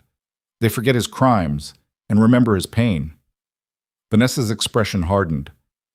But if you turn against him, if his own fiancée exposes him as a manipulative monster, then he has nothing left. No empire, no reputation, no legacy. Just a life sentence in federal prison. Emma's breath came in shallow gasps. And if I refuse, then you go down with him. The FBI has enough evidence to prove you were actively involved in his operations. You'll be charged as an accomplice. And Emma, Vanessa leaned closer, her voice dropping to something almost gentle. Women don't survive prison the way men do, especially not women associated with men like Lucien. You'll be a target every single day for the rest of your life. The warehouse fell silent except for the distant sound of water dripping somewhere in the darkness. Emma's mind screamed at her to stall, to find a way out, to hold on until what? Lucien was in federal custody. Vincent had betrayed them. There was no rescue coming, no last-minute save, no moment where the doors would crash open and Lucien's men would flood in like avenging angels. She was alone, completely, utterly alone. And she had 23 minutes to decide whether to save herself by destroying the man she loved. I want to see the evidence, Emma said quietly. Vanessa raised an eyebrow. The evidence against Lucien? Yes. If I'm going to testify, I need to know exactly what I'm testifying about. Vanessa studied her for a long moment. Then she nodded to the man with the laptop. He pulled up files and turned the screen toward Emma. Financial records showing money laundering through shell corporations. Recorded phone calls discussing illegal acquisitions and intimidation tactics. Surveillance footage of Lucien's enforcers carrying out beatings and kidnappings. Witness statements from people who'd been threatened, extorted, or paid off. And photographs. So many photographs. Bodies in warehouses. Rivals who'd disappeared. Politicians who'd been blackmailed. Business partners who'd died in convenient accidents. Emma stared at the screen, her stomach churning. She'd known Lucien was dangerous, had accepted that he operated outside the law. But seeing it all laid out like this, years of violence and corruption and cold-blooded calculation made something crack inside her chest. How much of what Vanessa said was true? Had Lucien really been watching her apartment? Had he really let Travis hurt her just so he could swoop in and play savior? Had everything been manipulation from the beginning? I can see you're starting to understand, Vanessa said softly. Lucien Moretti didn't fall in love with you, Emma. He identified you as a valuable asset, and he acquired you, just like he acquires everything else. Emma's throat closed. She wanted to scream that Vanessa was wrong, wanted to defend Lucien, to believe that what they had was real. But looking at years of evidence showing exactly who Lucien was and what he was capable of, Emma couldn't ignore the possibility that she'd been played from the very beginning, that the woman who'd felt powerful and chosen and loved was really just another pawn in a monster's game. 15 minutes, Vanessa said. What's your answer? Emma closed her eyes. She thought about the first time Lucien had touched her face and asked who'd hurt her. The way he'd looked at her like she mattered. The way he'd made her feel safe for the first time in months. Had it all been an act? She thought about the white roses that appeared on her desk every morning. The way Lucien held her at night like she was something precious. The vulnerability in his voice when he'd said he loved her. Had it all been strategy? She thought about the ring on her finger, platinum and starfire, a promise of forever. Had it all been a lie? Emma. Vanessa's voice cut through her spiraling thoughts. I know you want to believe he loves you, but look at the evidence. Look at what he is. And ask yourself, would a man who truly loved you let you walk into this situation blind? Emma opened her eyes and realized Vanessa was right about one thing. Lucien had taught her about power, about strategy, about how to see through manipulation and identify real threats. So she looked at the woman across from her, perfectly controlled, strategically sympathetic, offering salvation with one hand while holding a knife behind her back. And Emma saw the truth. You're wrong about one thing, Emma said quietly. Vanessa tilted her head. What's that? You think Lucien let me walk into this blind. But he didn't. Emma's voice steadied. He taught me exactly how people like you operate, how you use truth mixed with lies to make your target doubt everything, how you create time pressure to force bad decisions, how you offer salvation while actually tightening the noose. Vanessa's expression flickered, just for a second, but Emma caught it. Everything you've shown me could be real, Emma continued. Lucien probably did watch my apartment, probably did wait for the right moment to intervene, because that's who he is, a strategist who plans 10 moves ahead. But that doesn't mean he doesn't love me. It just means he loved me before I knew to love him back. Emma, Iki, and the FBI raid? The cooperation agreement? The 20-minute deadline? Emma's lips curved into something cold.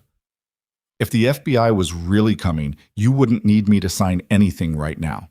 You'd wait until I was actually in custody and desperate, but you're pushing because you need my signature before something happens, before someone arrives who's going to ruin your entire plan. Vanessa's jaw tightened.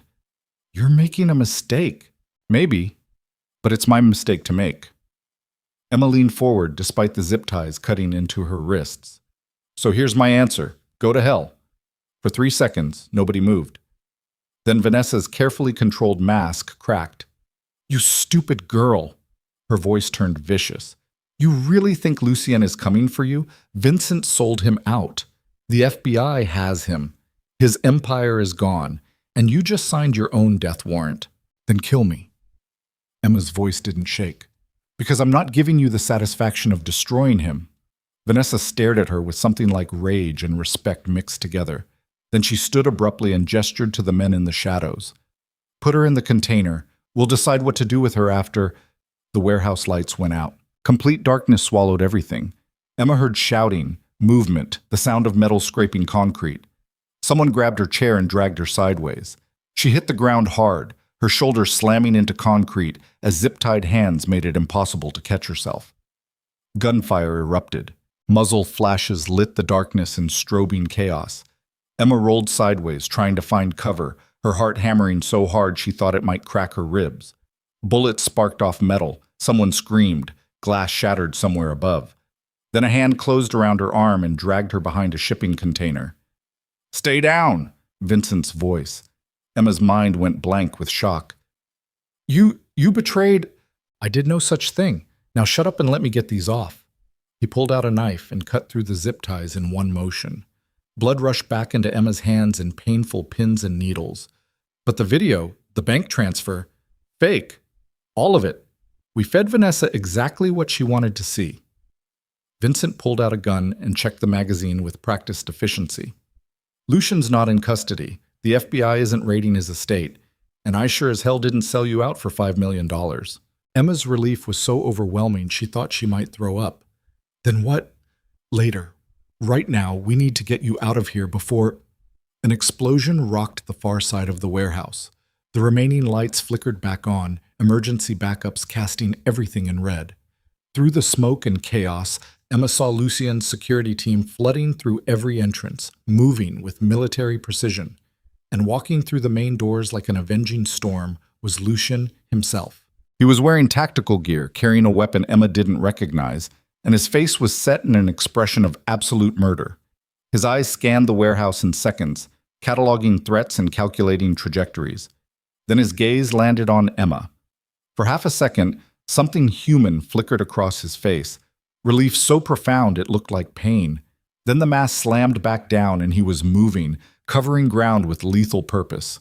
Get her out, he ordered Vincent without breaking stride. I'll handle the rest. Boss? That's an order. Vincent grabbed Emma's arm and pulled her toward a side exit. But Emma yanked free. No, I'm not leaving. Emma, I said no. She looked past Vincent to where Lucien was advancing on the table where Vanessa still stood, surrounded now by 3 of her people with weapons drawn. This ends tonight, and I'm going to watch it end. Vincent looked like he wanted to argue. Then he sighed and handed her a spare weapon. Stay behind me, and if I say run, you run. Understood? Emma took the gun with shaking hands. Understood. They moved back into the main warehouse space, staying in cover behind containers and equipment. Around them, Lucien's team was systematically subduing the Hales people. Quick, brutal, efficient. At the center of it all, Lucien stood facing Vanessa with the cold precision of an executioner. It's over, he said quietly. Vanessa laughed. It sounded unhinged. Over? You think this is over? We have everything we need to destroy you. Evidence, witnesses, federal cooperation. You have nothing! Lucien's voice cut through her hysteria like ice. The evidence is fabricated. The witnesses will recant. And the only federal cooperation happening tonight is the arrest warrant I had issued for you 30 minutes ago. Vanessa's face went white. That's impossible. Is it?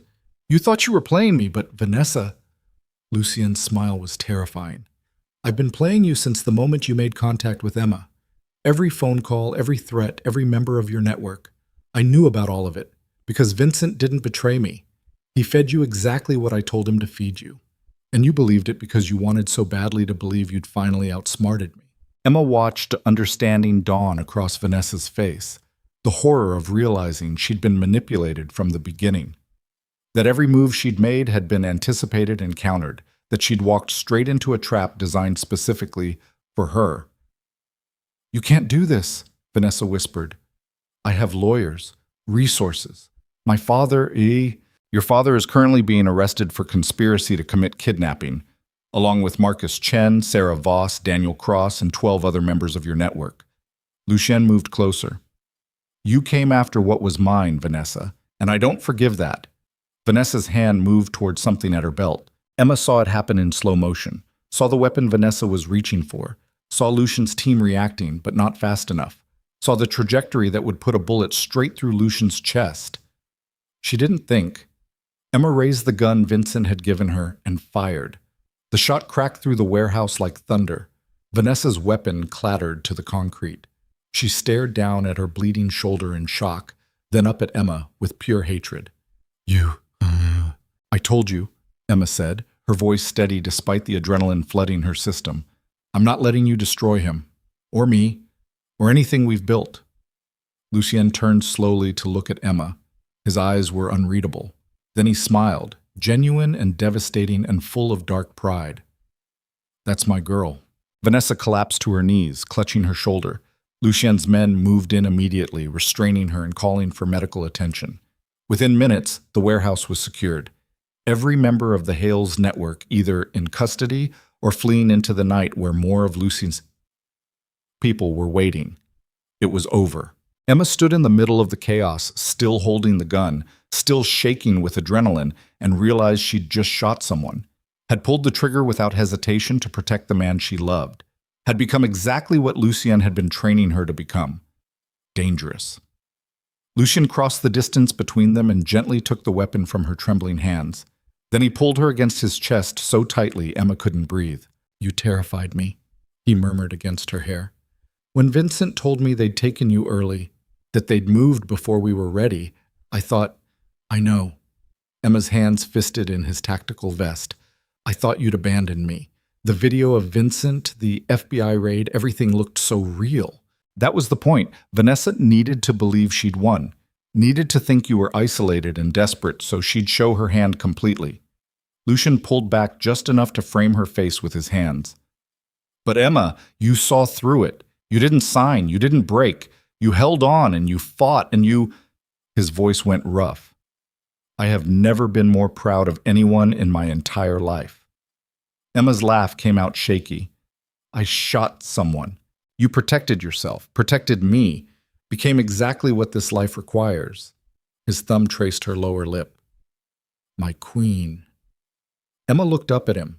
This dangerous, ruthless, absolutely brilliant man who'd orchestrated everything from the surveillance to the fake betrayal to the final trap, who'd let her think she was alone just to force Vanessa into revealing her entire operation, who'd trusted Emma to be strong enough to survive it. "I hate you a little bit right now," Emma whispered. Lucien smiled. "I know, but you love me more." Unfortunately, he kissed her then, deep and claiming and full of relief so profound it felt like drowning. When he finally pulled back, his forehead rested against hers. "We're getting married tomorrow," he said quietly. "No more delays, no more threats. Just you and me and the empire we're building together." Emma should have argued, should have demanded time to process everything that had just happened, should have done literally anything except agree to marry a man who'd just put her through psychological warfare to catch his enemies. But instead she said, "Okay." Because standing in a warehouse surrounded by violence and victory, Emma finally understood what Lucien had been trying to teach her all along. Power wasn't about being protected. It was about being dangerous enough that no one dared to touch you in the first place. And Emma had just proven she could be exactly that dangerous. "Tomorrow," she agreed. "But Lucien." "Yes?" "No more tests, no more traps, no more letting me think you've abandoned me to prove a point." His smile turned wicked. "I make no promises." "Lucien." He kissed her again, silencing her protest.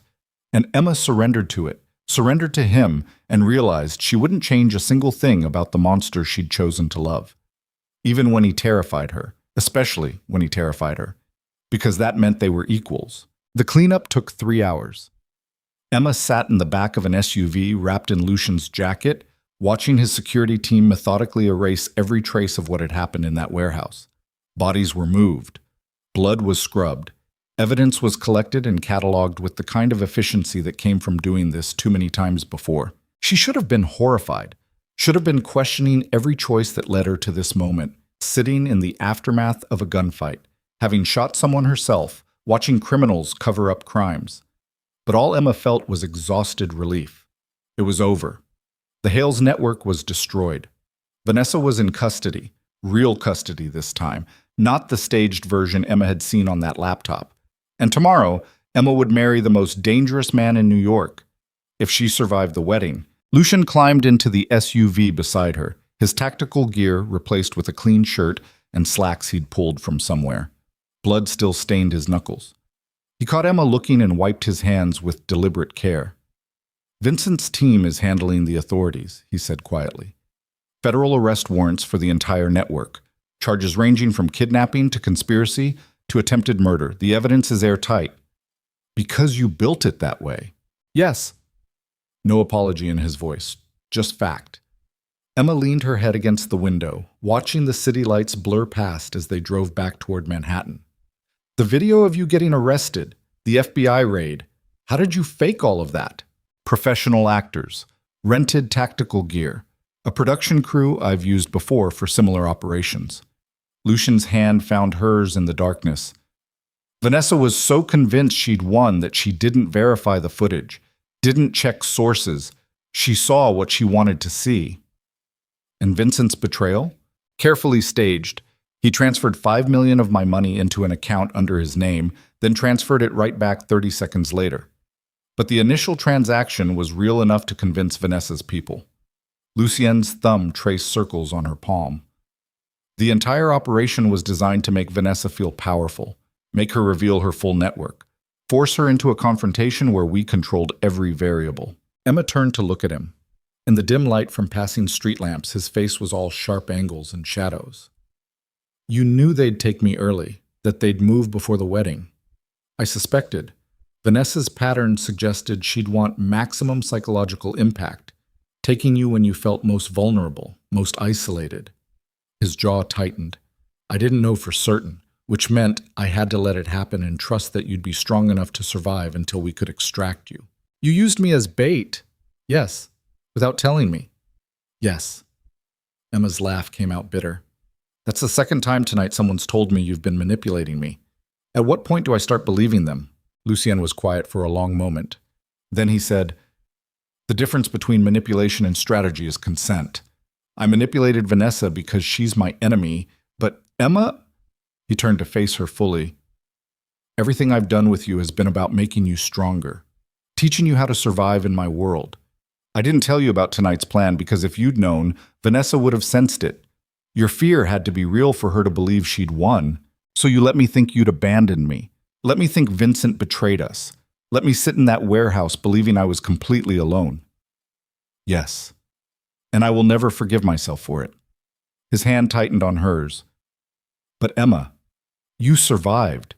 You saw through Vanessa's lies. You held your ground, and you fought back, and you proved you don't need me to save you. You can save yourself. Emma wanted to stay angry, wanted to rage at him for putting her through that terror. But looking into his eyes, she saw the truth he wasn't saying. This was what being his partner meant, being strong enough to endure psychological warfare, being smart enough to see through manipulation, being dangerous enough to protect herself when he couldn't be there. I hate that you're right, she whispered. Lucien's smile was sad. I know. And I hate that I'm still going to marry you tomorrow. I know that too. Emma leaned against him, letting exhaustion pull her under. If you ever use me as bait again without warning me first, you'll shoot me yourself? Worse, I'll take half your empire in the divorce. Lucian's laugh was genuine and warm. He pressed a kiss to her hair. Noted. The SUV pulled up outside the peninsula. Emma's hotel suite, the one she'd been taken from just hours ago, now had armed security posted at every entrance. Insurance that it wouldn't happen again. Get some sleep, Lucien said as they rode the elevator up. The wedding is in 10 hours. Emma's pulse quickened. Are you staying? No, I'm going back to the estate to make sure every loose end is tied up. Vincent will be here. Full security detail. Nothing gets through that door without my explicit approval. Lucien? He turned to face her, his hands framing her face with devastating gentleness. Tomorrow, you become my wife. Officially, legally, irrevocably. And every enemy I've ever made will know that touching you means declaring war on me. His voice dropped lower. So tonight I'm going to make absolutely certain that no one is stupid enough to try. Emma understood. This wasn't him being paranoid. This was him being thorough, making sure their wedding day wouldn't be interrupted by some threat he'd missed. Okay, she said quietly. Lucian kissed her, soft and claiming and full of unspoken promises. Then he was gone, leaving Emma standing in her suite with Vincent stationed outside and the weight of tomorrow pressing down on her shoulders. She should have tried to sleep, should have taken a shower, eaten something, done literally anything productive. Instead, Emma stood at the windows overlooking Central Park and tried to process the fact that in 10 hours she would marry a man who'd just orchestrated a military operation to trap his enemies, who'd used her as bait and let her think she was abandoned, who'd taught her to shoot and expected her to be dangerous enough to survive his world, who loved her with the kind of ruthless absoluteness that most people would call obsession. Her phone buzzed. Lucien, still awake? Emma, can't sleep. Lucien, nervous? Emma, terrified. Lucien, good. That means you're thinking clearly. Tomorrow changes everything. Emma, I know. Lucien, any regrets? Emma stared at that question for a long time. Thought about the woman she'd been 8 months ago, invisible, afraid, hiding bruises and pretending everything was fine. Thought about the woman she'd become, powerful, dangerous, standing in penthouses wearing diamond rings and holding weapons like they were natural extensions of her body. Emma, none. Lucien, I love you. Emma, I know. Now go terrorize your enemies and let me get some sleep. Lucien, yes, ma'am. Emma smiled despite everything and finally crawled into bed. But sleep came slowly, tangled up with images of warehouses and gunfire and the cold weight of a weapon in her hands. Tomorrow she would become Emma Moretti, and the woman who'd once been afraid of everything would become untouchable. Tetik. The wedding venue was a private estate an hour north of the city, hidden behind stone walls and ancient trees that had been standing since before Manhattan had skyscrapers. Lucien owned the property through one of his shell corporations. 200 acres of forests and gardens and absolute privacy. Emma arrived at noon in a car escorted by 3 security vehicles. Vincent rode beside her, scanning every shadow with the paranoid efficiency of someone who'd spent too many years keeping dangerous people alive. "Lucien's already here," Vincent said as they passed through the main gates, along with 30 of our best people positioned throughout the grounds. "If anyone tries anything today, they won't make it past the tree line." Emma nodded but didn't respond. Her mind was focused on the dress hanging in the garment bag beside her. White silk, simple lines, nothing ostentatious. Exactly what she'd wanted. The estate's main house was gorgeous, all stone and dark wood and windows that let in winter light. Staff moved through the halls with quiet efficiency, setting up flowers and tables and sound equipment for the ceremony. Emma was led to a private suite on the second floor. Her hands shook as she unzipped the garment bag. A knock at the door made her freeze. "It's me!" called a familiar voice. Emma opened the door to find her younger sister Kate standing in the hallway looking uncertain and hopeful. They hadn't spoken in 4 months, not since Emma had announced her engagement to Lucien and Kate had called her insane. "Kate," Emma's throat tightened. "What are you doing here?" "Lucien called me yesterday. Said you might want family at your wedding even if you were too stubborn to ask." Kate stepped inside and closed the door. "Emma, I'm sorry. For everything I said. For not supporting you, for—" Emma pulled her into a hug before she could finish. "It's okay," Emma whispered. "You weren't wrong. This is insane." "But you're happy?" Emma pulled back to meet her sister's eyes. Terrified, but yes, happy. Kate's smile was tremulous. "Then that's all that matters. Now let me help you get dressed before you marry New York's most eligible criminal." They laughed, high and shaky and full of the kind of relief that came from reconnecting after too long apart. And for the next 2 hours, Emma let herself be just a bride, not a strategic partner or a dangerous weapon or the future queen of an underground empire, just a woman getting married. The dress fit perfectly. Kate did her makeup, subtle, elegant, nothing that hid Emma's face. And when Emma finally looked at herself in the mirror, she barely recognized the woman staring back. Strong, certain, ready. "You look terrifying," Kate said with obvious admiration. "Good." They walked downstairs together at exactly 3 p.m. The ceremony was being held in the estate's conservatory, a glass-walled room filled with winter flowers and soft candlelight. 50 people waited in chairs arranged in neat rows. Emma recognized some of them from Moretti Global. Others were faces she'd seen in Lucien's security briefings. Allies, business partners, people who moved in the same shadowy spaces Lucien did. No one from Emma's old life except Kate. Everyone else had stopped calling after the engagement announcement. Their loss. Vincent appeared at Emma's side. "You ready?" "Yes." "Good, because the groom looks about 10 seconds away from coming to find you himself." Emma smiled and took Vincent's offered arm. Kate would walk ahead as her only bridesmaid. Vincent would give her away since Emma's father had made it clear he wanted nothing to do with this wedding. The music started, something classical and beautiful that Emma barely heard over her hammering pulse. The doors opened. And at the far end of the conservatory, standing beneath an arch of white roses, was Lucien. He was wearing a black suit that fit like a second skin, his dark hair perfectly styled, his storm gray eyes locked on Emma with the kind of intensity that made breathing difficult. He looked like power incarnate, like a king waiting for his queen. Emma walked toward him with her head high and her hand steady on Vincent's arm. Every person in that room watched her with careful respect. They knew who she was, what she represented.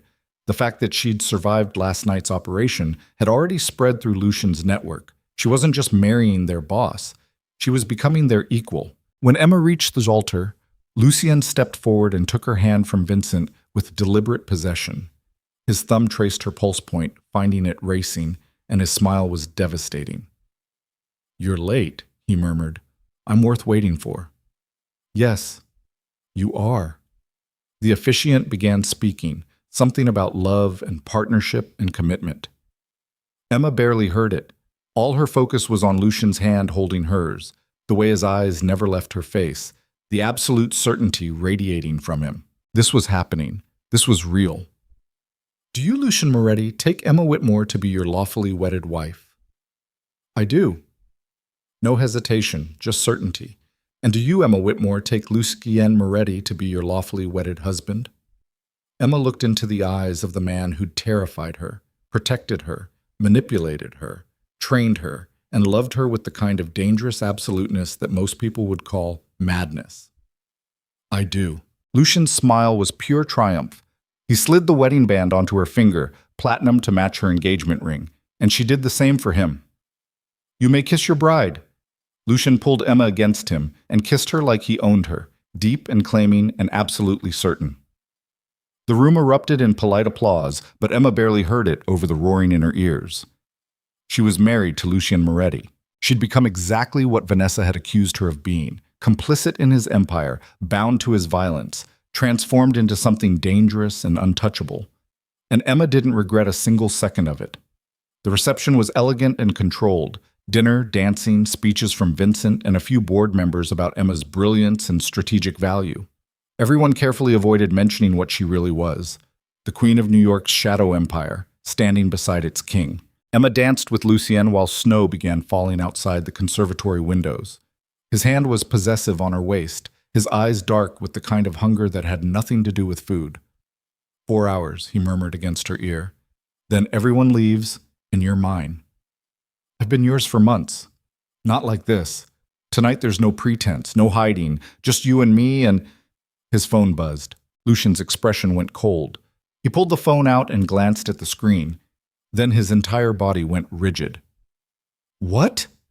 Emma's pulse spiked. What's wrong? Vincent! Lucian was already moving toward the security chief stationed near the doors. Emma followed, her stomach churning with sudden dread. Vincent met them halfway, his face grim. Boss, we have a problem. Talk. Caleb Hale posted bail an hour ago. Emma's blood went cold. Caleb Hale, Vanessa's father, Travis's father, the disgraced financier who'd funded the entire operation. He'd been arrested yesterday along with everyone else in the network. How is that possible? Lucian's voice had gone dangerously quiet. His bail was set at $5 million. Someone paid it. We're still tracking who. Vincent pulled up his tablet. But boss, he's gone dark. No phone signal, no credit card activity, no surveillance footage. He disappeared 30 minutes after release. Find him. We're trying. But Lucian... Vincent hesitated. He made a call before he went dark. 3 minutes to an unknown number. We're running traces now, but... Lucian's phone rang. Unknown number. He answered on speaker. Who is this? Heavy breathing. Then a voice Emma recognized from police reports and surveillance files. Caleb Hale. Lucien Moretti, congratulations on your wedding. The voice was cultured, smooth, completely calm. I'm sorry I couldn't attend in person, but I did send a gift. Lucian's eyes went lethal.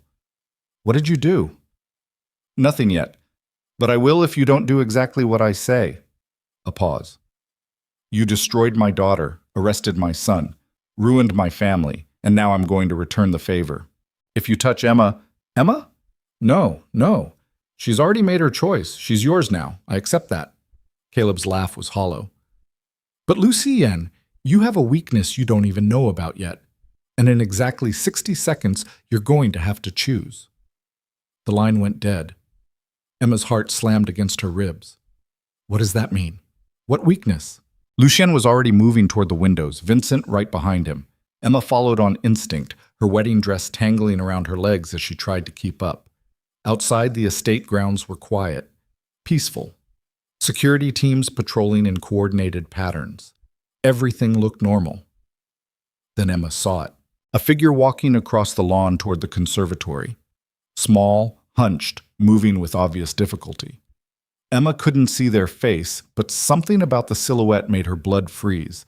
Vincent grabbed binoculars and focused. Then he swore viciously. Boss, I see it.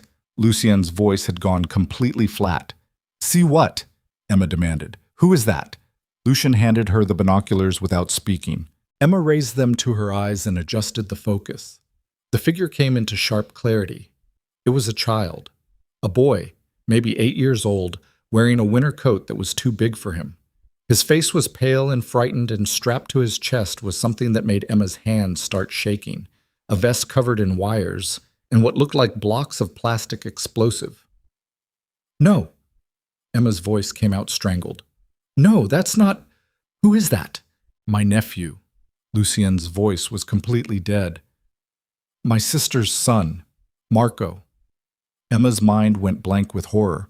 Lucien had a sister, a nephew, family he'd never mentioned, never introduced her to, family she hadn't even known existed, and Caleb Hale had just turned that child into a walking bomb. Lucien's phone rang again. What do you want? Lucien's voice was barely recognizable. Simple. You have 60 seconds to decide. Caleb's voice came through crystal clear. The bomb is real. The trigger is in my hand. If you try to disarm it, I detonate.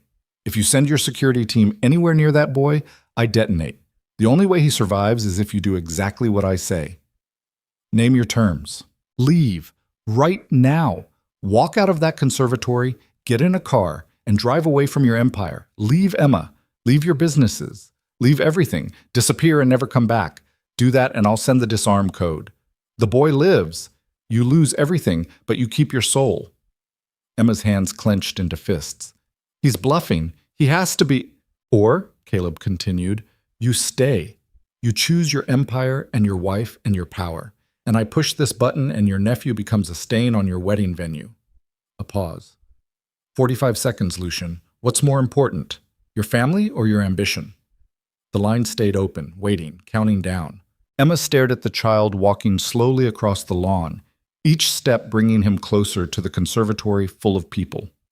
50 guests. Staff. Kate. Everyone Emma cared about except the man standing beside her. Lucien was completely still. His face had gone blank in the way it did when he was calculating trajectories and outcomes and acceptable losses. 30 seconds. Vincent moved closer. Boss, we can evacuate. Not fast enough. Lucien's voice was mechanical. He's 30 yards out. If Caleb detonates now, the blast radius catches the entire building. Then we disarm. He'll see us coming. He's watching from somewhere.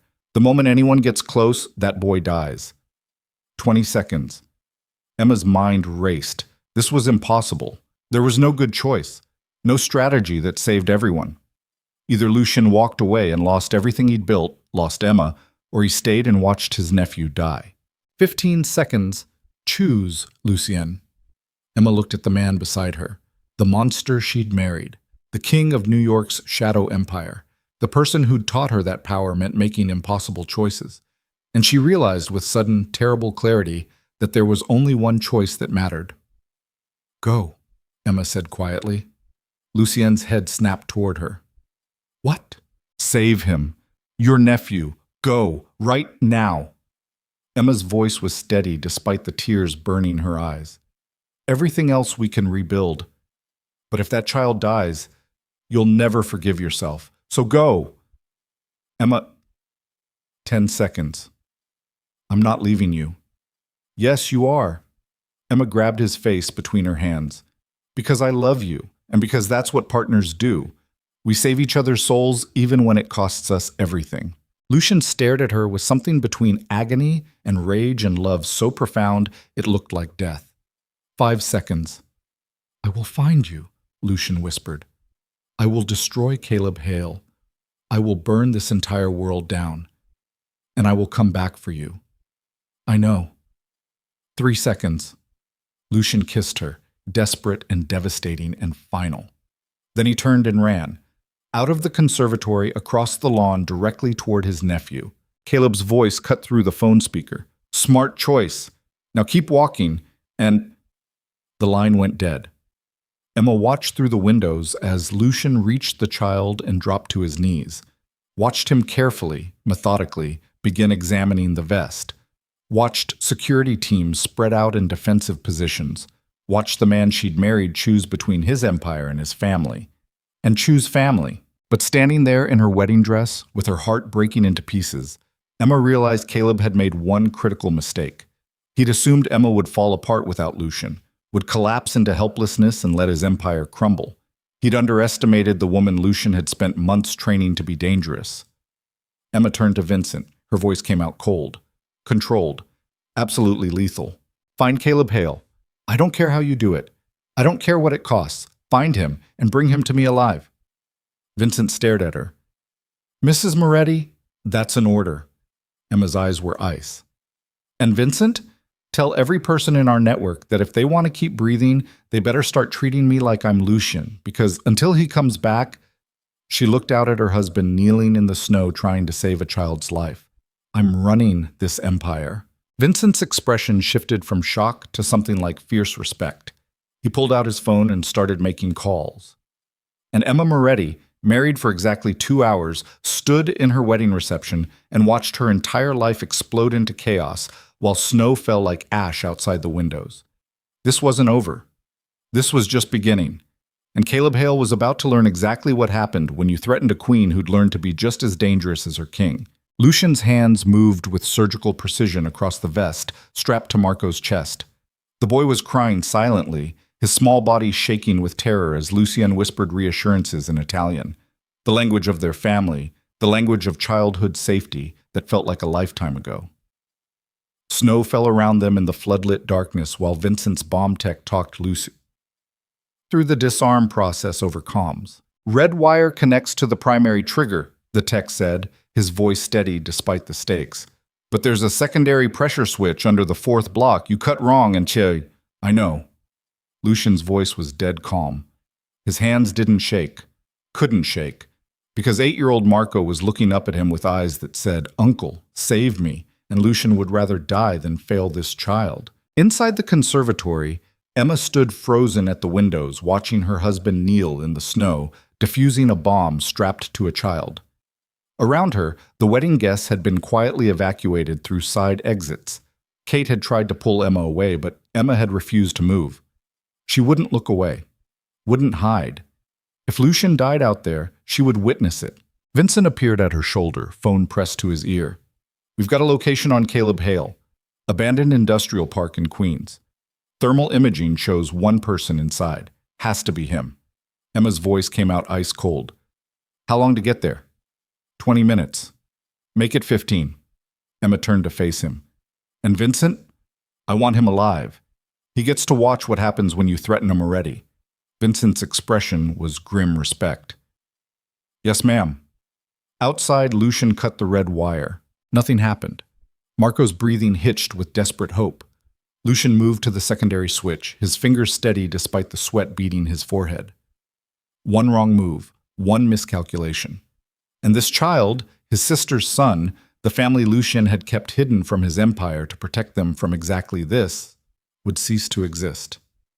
"Almost there," Lucian murmured. "You're doing great, Marco. So brave. Your mother would be so proud." "Is she coming?" Marco's voice cracked. "Did you call her?" Lucian's jaw tightened. His sister Elena lived in Italy with Marco, deliberately kept separate from Lucien's New York operations. She didn't know her son had been kidnapped, didn't know he was currently 30 seconds away from being blown apart. "She's on her way," Lucien lied. "But first I need you to hold very, very still. Can you do that?" Marco nodded, tears streaming down his face. Lucian disabled the pressure switch with one careful twist. Then he lifted the entire vest off Marco's shoulders and handed it to the bomb tech who'd approached from the side. The tech took it carefully and walked toward the blast containment unit set up 50 yards away. Marco collapsed against Lucian, sobbing. Lucien wrapped his arms around the child and closed his eyes.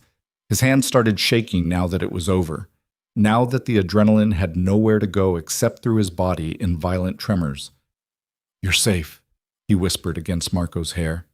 "You're safe. I've got you." But even as he said it, Lucien's eyes lifted to the conservatory windows where Emma stood watching, where his wife, his partner, his queen, had just watched him choose family over empire, had watched him walk away from her on their wedding day. And Lucian knew with cold certainty that Caleb Hale had just declared a war that would only end with one of them dead. Emma rode in the lead SUV toward Queens, with Vincent beside her and 4 armed security personnel filling the remaining seats. She'd changed out of her wedding dress into tactical pants and a black sweater someone had pulled from the estate's security supplies. Her hair was still pinned up from the ceremony. Her makeup was still perfect, but the woman wearing it had transformed into something colder. Vincent glanced at her as they crossed the Queensboro Bridge. "You know this might be a trap." "I know. Caleb could have explosives rigged throughout the building. Could have backup we haven't identified. Could be planning to take you hostage the moment we walk through that door. I know. Mrs. Moretti. Emma. Her voice cut through the vehicle like a blade. If we're going to war together, call me Emma. Vincent nodded slowly. Emma, are you sure about this? Because Lucien would want me to take you somewhere safe. Wait until he can. Lucien chose to save his nephew, and I'm choosing to end the threat that put that child in danger in the first place. Emma's hands were steady in her lap. Caleb Hale doesn't get to walk away from this. He doesn't get to disappear and plan his next attack. Tonight, this ends. The SUV pulled into the industrial park 15 minutes later. The area was abandoned, rusted warehouses and cracked pavement and darkness so complete the headlights barely cut through it. Thermal imaging showed one heat signature in the central building exactly where Vincent's intel had indicated. Emma climbed out of the vehicle before anyone could stop her. Wait for backup, Vincent ordered. Another team is 3 minutes out. No? Emma pulled the weapon from the holster Vincent had given her.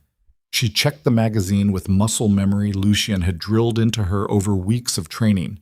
He's expecting Lucien. When he sees me instead, he'll hesitate. That's our opening. Vincent looked like he wanted to argue. Then he just sighed and checked his own weapon. Stay behind me. And Emma, if something goes wrong, if this goes sideways, you run. You don't try to save me. You don't try to negotiate. You run, and you let Lucien handle the rest. Noted. They moved toward the building in formation. Vincent on point, Emma behind him, 4 security personnel flanking. The door was unlocked. That alone should have been a warning. Inside, the warehouse was gutted and empty except for a single chair in the center of the space. Sitting in that chair, illuminated by a battery-powered lantern, was Caleb Hale. He looked older than his photographs, gray hair, deep lines around his mouth, expensive suit rumpled and stained, but his eyes were sharp and calculating as they fixed on Emma. Mrs. Moretti. His voice was cultured, calm. I was expecting your husband. My husband is busy saving the child you tried to murder. Emma stepped forward, her weapon trained on Caleb's chest. So you get me instead. Caleb's smile was thin. How unfortunate. I wanted Lucien to see this. See what? His empire crumbling, his legacy destroyed, everything he built reduced to ash. Caleb leaned back in the chair like he was holding court instead of sitting in an abandoned warehouse at gunpoint. You think tonight was about revenge? About punishing Lucien for what he did to my family? That was just the opening move.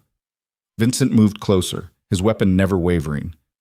Where's the rest of your network? Gone. Scattered. Vanessa's in federal custody, but she'll be out eventually. Travis is broken, but he'll heal. And me? Caleb's smile widened. I'm exactly where I need to be. Emma's instincts screamed danger. Vincent, get everyone out, now! But it was already too late. Caleb pressed something in his hand and the building's support columns exploded. Not enough to bring the entire structure down immediately, just enough to compromise the integrity. To start a collapse that would take 30 seconds to complete. 30 seconds to escape or die. Vincent grabbed Emma and physically threw her toward the exit. Run! Emma hit the ground hard, rolled, and came up running. Behind her, she heard shouting, gunfire, the groan of metal twisting under impossible stress. She didn't look back, didn't hesitate, just ran toward the rectangle of darkness that marked the doorway while the world came apart behind her. She made it outside with 5 seconds to spare. The warehouse collapsed inward with a roar like the end of the world. Dust and debris exploded outward in a choking cloud. Emma hit the ground, covering her head as chunks of concrete and twisted metal rained down around her. Then silence. Emma lifted her head, coughing, her ears ringing. The warehouse was gone. Just a pile of rubble and twisted steel slowly settling in the darkness. Vincent! Her voice came out hoarse. Vincent! No response. Emma staggered to her feet, her entire body shaking. The security team that had been flanking them was gone. Buried. Dead. And Vincent. A hand emerged from the rubble 20 feet away. Emma ran toward it, dropping to her knees and digging frantically through debris. Vincent's face appeared, covered in blood and dust. She grabbed his arm and pulled with everything she had. He came free with a gasp of pain. Emma, get back. Shut up and move. She hauled him away from the wreckage just as another section collapsed. They made it to the SUV and Emma shoved Vincent into the back seat. He was bleeding from a gash across his forehead and his left arm hung at a wrong angle. The others? His voice was slurred with pain or concussion or both.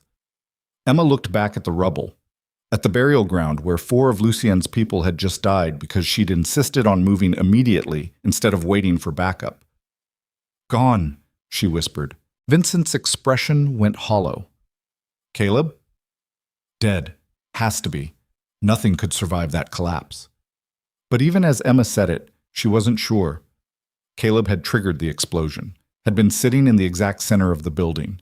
The chances he'd escaped were minimal, but not impossible. Emma's phone rang.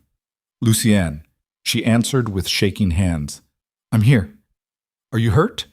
His voice was rough with barely controlled fear. No. Vincent's injured. 4 of our people are dead. The building collapsed. Caleb Hale. Her voice broke. Lucienne, I'm sorry. I should have waited. Should have. You're alive. That's all that matters. A pause. I'm coming to you. Where are you? Emma gave him the coordinates. Then she said quietly, I lost them. 4 people. Because I made a bad call. You made the only call you could with the information you had. Caleb wanted this. Wanted you to chase him. Wanted to prove that without me, you'd fail. Lucien's voice turned cold. He was wrong. You survived. And now we're going to make sure he didn't. What does that mean? It means we're not leaving until we confirm he's dead. I'm 10 minutes out. Don't move until I get there. The line went dead. Emma sat on the SUV's bumper and stared at the rubble, while Vincent leaned against the vehicle beside her, breathing in shallow gasps. Sirens wailed in the distance, fire trucks, ambulances, police responding to reports of an explosion. Emma's wedding day, the day that was supposed to mark a new beginning, and it had ended with her kneeling in debris, counting bodies. Lucien arrived with 20 personnel and equipment that made it clear he wasn't taking chances. Excavation tools, medical supplies, body bags. He found Emma exactly where she'd said she'd be, sitting on the SUV's bumper with blood on her hands and devastation in her eyes.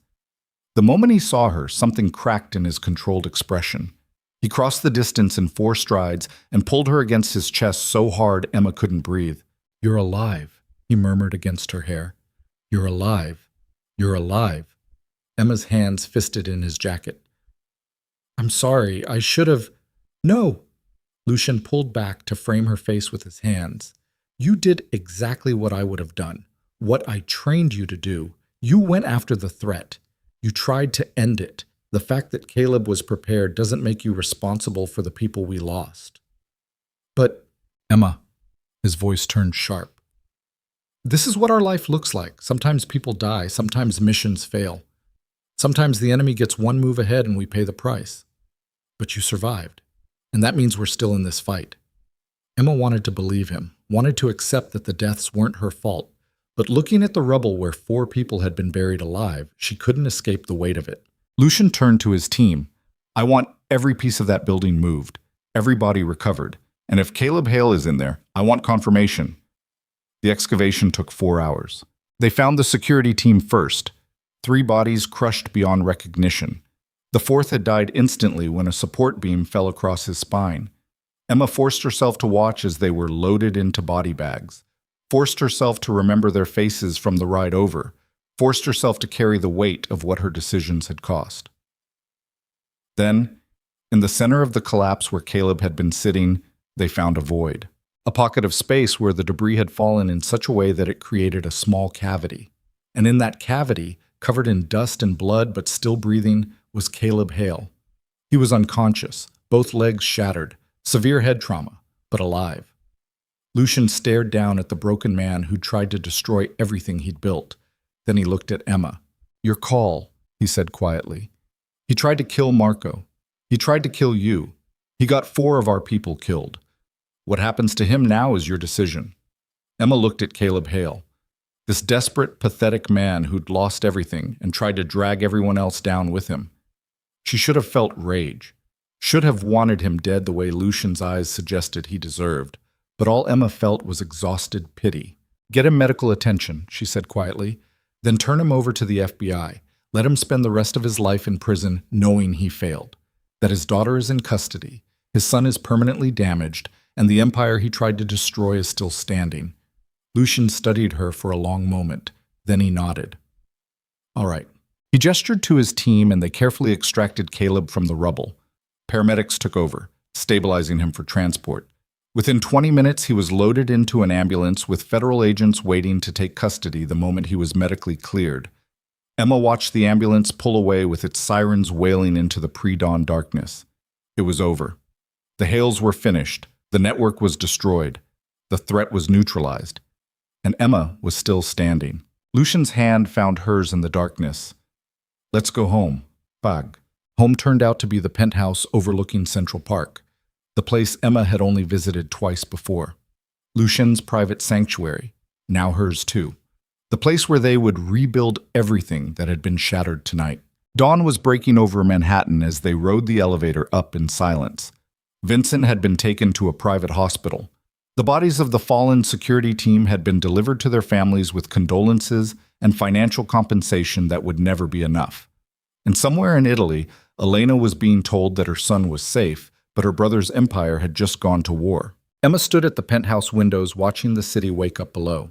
She was still wearing tactical gear, still had dust in her hair and blood under her fingernails, still looked like someone who'd just survived a building collapse and 4 deaths and a wedding day that had turned into a battlefield. Lucian came up behind her and wrapped his arms around her waist, pulling her back against his chest.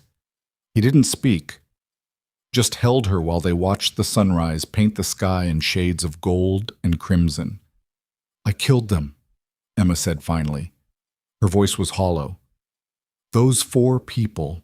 I made the call to move immediately and Caleb killed them. Lucian's voice was firm. He rigged that building. He planned the ambush. He knew you'd come for him, and he used that knowledge to hurt us. You're not responsible for the tactics of a desperate man. I should have waited for backup. Maybe. Or maybe if you'd waited, Caleb would have detonated remotely and killed everyone in the building, including you and Vincent. Lucian turned her to face him. Emma, listen to me. Leadership means making decisions with incomplete information. It means accepting that sometimes people die because of those decisions. If you can't carry that weight, then we need to have a different conversation about your role in this empire. Emma met his eyes. I can carry it, but I'm not going to pretend it doesn't hurt. Good. That means you're still human. The day it stops hurting is the day you've become the monster everyone thinks we are. Emma's laugh came out bitter. Aren't we already? No. Monsters don't feel guilt, don't question their choices, don't lie awake at night seeing the faces of people they couldn't save. Lucian's hands framed her face. We do terrible things, Emma. We break laws and hurt people and operate in moral gray zones that most people can't even comprehend. But we do it with intention, with purpose, with rules that keep us from becoming the chaos we're trying to contain. Like what rules? Like we don't hurt children, don't target families, don't use innocents as shields. Lucian's expression turned dark. Caleb broke all of those rules tonight. He strapped a bomb to an 8-year-old child. He killed 4 people who were just doing their jobs. He tried to murder my wife on our wedding day. So now he gets to spend the rest of his life in a federal prison cell knowing that every rule he broke came back to destroy him. Emma leaned her forehead against Lucian's chest. I'm tired. I know. I want to sleep for a week and wake up in a world where people don't try to blow us up. That world doesn't exist, not for us. Lucian's arms tightened around her. But Emma, we have each other. We have an empire built on loyalty and strategy and controlled violence. And we have the certainty that anyone who threatens us will learn exactly what happens when they underestimate a Moretti. Emma pulled back to look at him. Is that what I am now? A Moretti? You became a Moretti the moment you chose to stand beside me instead of running. The wedding was just paperwork. He pressed a kiss to her forehead. You're my partner, my queen, the person I trust more than anyone else in this world, and I am so goddamn proud of who you've become. Emma's throat tightened. Even when I make bad calls that get people killed? Especially then, because you're not running from the consequences. You're carrying them, learning from them, becoming stronger and more dangerous because of them. Lucien's smile was sad. That's what leadership looks like, Emma. Not perfection, just the willingness to keep moving forward, even when it costs you pieces of your soul. Emma kissed him then, desperate and exhausted and full of too many emotions to name. When she finally pulled back, her voice was rough. I need a shower and sleep, and probably therapy. I can provide 2 of those 3 immediately. They showered together in silence, washing away blood and dust and the physical residue of a night that would haunt them both for years. Then they collapsed into Lucian's enormous bed, now their bed, and lay tangled together while Manhattan woke up outside. Emma should have been afraid, should have been questioning every choice that led her to this moment, should have been planning her escape from a life that had just proven it could turn lethal without warning. But lying in Lucian's arms with winter light creeping through the windows, all Emma felt was certainty. This was her life now. Violence and strategy and impossible choices. Partnership with a man who'd taught her to be dangerous enough to survive his world. An empire built on loyalty and controlled chaos, and the willingness to do terrible things for defensible reasons. I love you, she whispered against his shoulder. Lucien's arms tightened. I love you too, even when you're terrifying. Especially when I'm terrifying. Yes, especially then. Emma closed her eyes and let exhaustion pull her under. Tomorrow would bring damage control and funeral arrangements and rebuilding what had been shattered. Tomorrow she would have to face Elena and explain how Marco had been turned into a weapon. Tomorrow she would have to stand in front of Lucien's organization and prove she deserved her place beside their king. But tonight, right now, she was just Emma Moretti, alive, dangerous, untouchable, and finally, completely, home. Ipatch. 3 weeks later, Emma stood in Moretti Global's boardroom facing the executive leadership team, with Lucian seated at her right hand. The room was silent as she laid out her new strategic vision. Expanded operations in legitimate markets, stronger security protocols to prevent infiltration, clear rules of engagement that would keep their empire from sliding into the chaos Caleb Hale had tried to create. We operate in gray zones, Emma said, her voice steady and controlled. But that doesn't mean we operate without ethics. From this point forward, families are off limits, children are untouchable, and anyone in our network who violates those rules will be removed, permanently.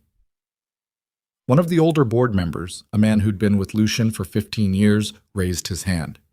Mrs. Moretti, with respect, that kind of restriction makes us vulnerable. Enemies already use families as weapons. We saw that 3 weeks ago. Emma's eyes were cold. The question is whether we respond by becoming the monsters they expect, or whether we draw lines that make us better than them. I choose the latter. This organization survives because we're smarter, more strategic, and more controlled than anyone else. Not because we're willing to murder children. The board member sat back, chastened. Another executive spoke up. What about retaliation? The Hales network may be broken, but there could be others looking for revenge. Let them look. Emma's smile was sharp. Anyone who comes after a Moretti now knows exactly what they're facing. Not just Lucien's resources and strategy, but both of us. Together. And I promise you, anyone stupid enough to try will learn why that was a mistake. The room fell silent. Emma could feel them recalculating, reassessing, understanding that she wasn't just Lucian's wife or his strategic partner. She was a threat in her own right. Lucien stood, drawing all eyes to him. Emma is right. We draw lines. We maintain control. And we make absolutely certain that what happened 3 weeks ago never happens again. He looked around the room with lethal precision. Anyone who has a problem with this new direction can leave, with compensation, with our gratitude for past service. But without the protection of this organization, choose now. Nobody moved. Good. Lucian's smile was cold. Then this meeting is adjourned. Get back to work. And remember, you work for Moretti Global Holdings. That means you work for both of us. The executives filed out in silence. When the room was empty except for Emma and Lucian, he turned to her with obvious pride. You were magnificent. Emma's laugh came out shaky. I was terrified. Good. That means you were thinking clearly. Lucian pulled her against him, his hand possessive on her waist. You know what this means, don't you? What? You're not just my partner anymore. You're the co-architect of everything we build from this point forward. Equal authority, equal responsibility, equal consequences if we fail. Emma looked up at him, this dangerous, brilliant, absolutely ruthless man who'd seen her at her most vulnerable and chosen to make her powerful instead of keeping her dependent, who'd taught her to shoot and strategize and carry the weight of impossible choices, who'd given her an empire and trusted her not to break it. "I'm ready," she said quietly. Lucien's smile was devastating. "I know you are." He kissed her in the empty boardroom with Manhattan sprawling beneath them, and the future stretching out like uncharted territory. And Emma realized with sudden, crystalline clarity that the frightened woman who'd once hidden bruises behind makeup was gone completely. In her place stood someone stronger, harder, dangerous enough that enemies would think twice before threatening her. Someone who'd learned that power wasn't about being protected. It was about being feared. Down. 6 months later, Emma sat in her corner office reviewing acquisition reports when her assistant buzzed through. "Mrs. Moretti, your sister is here." Emma looked up in surprise. Kate hadn't visited the office before, had kept her distance from the Empire even after attending the wedding, but now she stood in the doorway looking uncertain and hopeful. "Kate," Emma gestured to the chair across from her desk. "What's wrong?" "Nothing's wrong. Kate sat down, twisting her hands together. "I wanted to see you, see how you're doing." Emma studied her sister. "I'm good. Busy, but good." "You look different. Older, maybe. Or just—" Kate searched for the word. "Harder." "That happens when your wedding day ends with explosions and body counts?" Emma's voice was dry, but not unkind. Kate flinched. "I'm sorry, I shouldn't have brought it up." "It's fine. It's part of my life now. Part of who I am." Emma leaned back in her chair. "What do you really want to know, Kate? Because you didn't come all the way to Manhattan just to make small talk." Kate took a breath. "Are you happy?" The question hung in the air between them. Emma thought about the past 6 months, the brutal work of rebuilding security protocols, the funerals she'd attended for the people who died that night, the nightmares that still woke her up at 3 a.m. seeing Marco in that vest, the board meetings where she'd proven herself over and over until even the most skeptical executives treated her with respect, the nights spent in Lucien's arms while he whispered strategy and devotion in equal measure, the morning she'd woken up and realized she didn't feel afraid anymore, didn't feel powerless, didn't feel like the world could hurt her without consequences. "Yes," Emma said finally, "I'm happy. Not in any way I expected. Not in any way that looks like what other people call happiness. But Kate, I'm powerful. I'm respected. I'm dangerous enough that threats against me end badly for everyone except me, and I built that with my own hands." Kate's expression was complicated. "Even if it means you're married to a criminal? Even if it means you do terrible things?" "Especially because of that." Emma's smile was sharp. "I spent my whole life being small and afraid and invisible, letting men like Travis hurt me because I thought I deserved it. Now I wake up every morning beside a man who thinks I'm terrifying and loves me because of it. So yes, I'm happy, even with the cost." Kate nodded slowly, then she stood. "Okay. I just needed to hear you say it. Needed to know you weren't, I don't know, trapped." "I'm not trapped. I'm exactly where I choose to be." Kate moved to the door, then paused. "For what it's worth, Emma, I'm proud of you. Even if I don't understand your choices, I'm proud that you made them." That's all I needed to hear. Kate left, and Emma turned back to her reports. But her mind wasn't on acquisitions or strategic planning. It was on the woman she'd become. The queen who ruled beside a king. The partner who'd learned to be just as dangerous as her husband. The survivor who'd transformed from victim into something untouchable. Her phone buzzed. "Lucien. Lucien.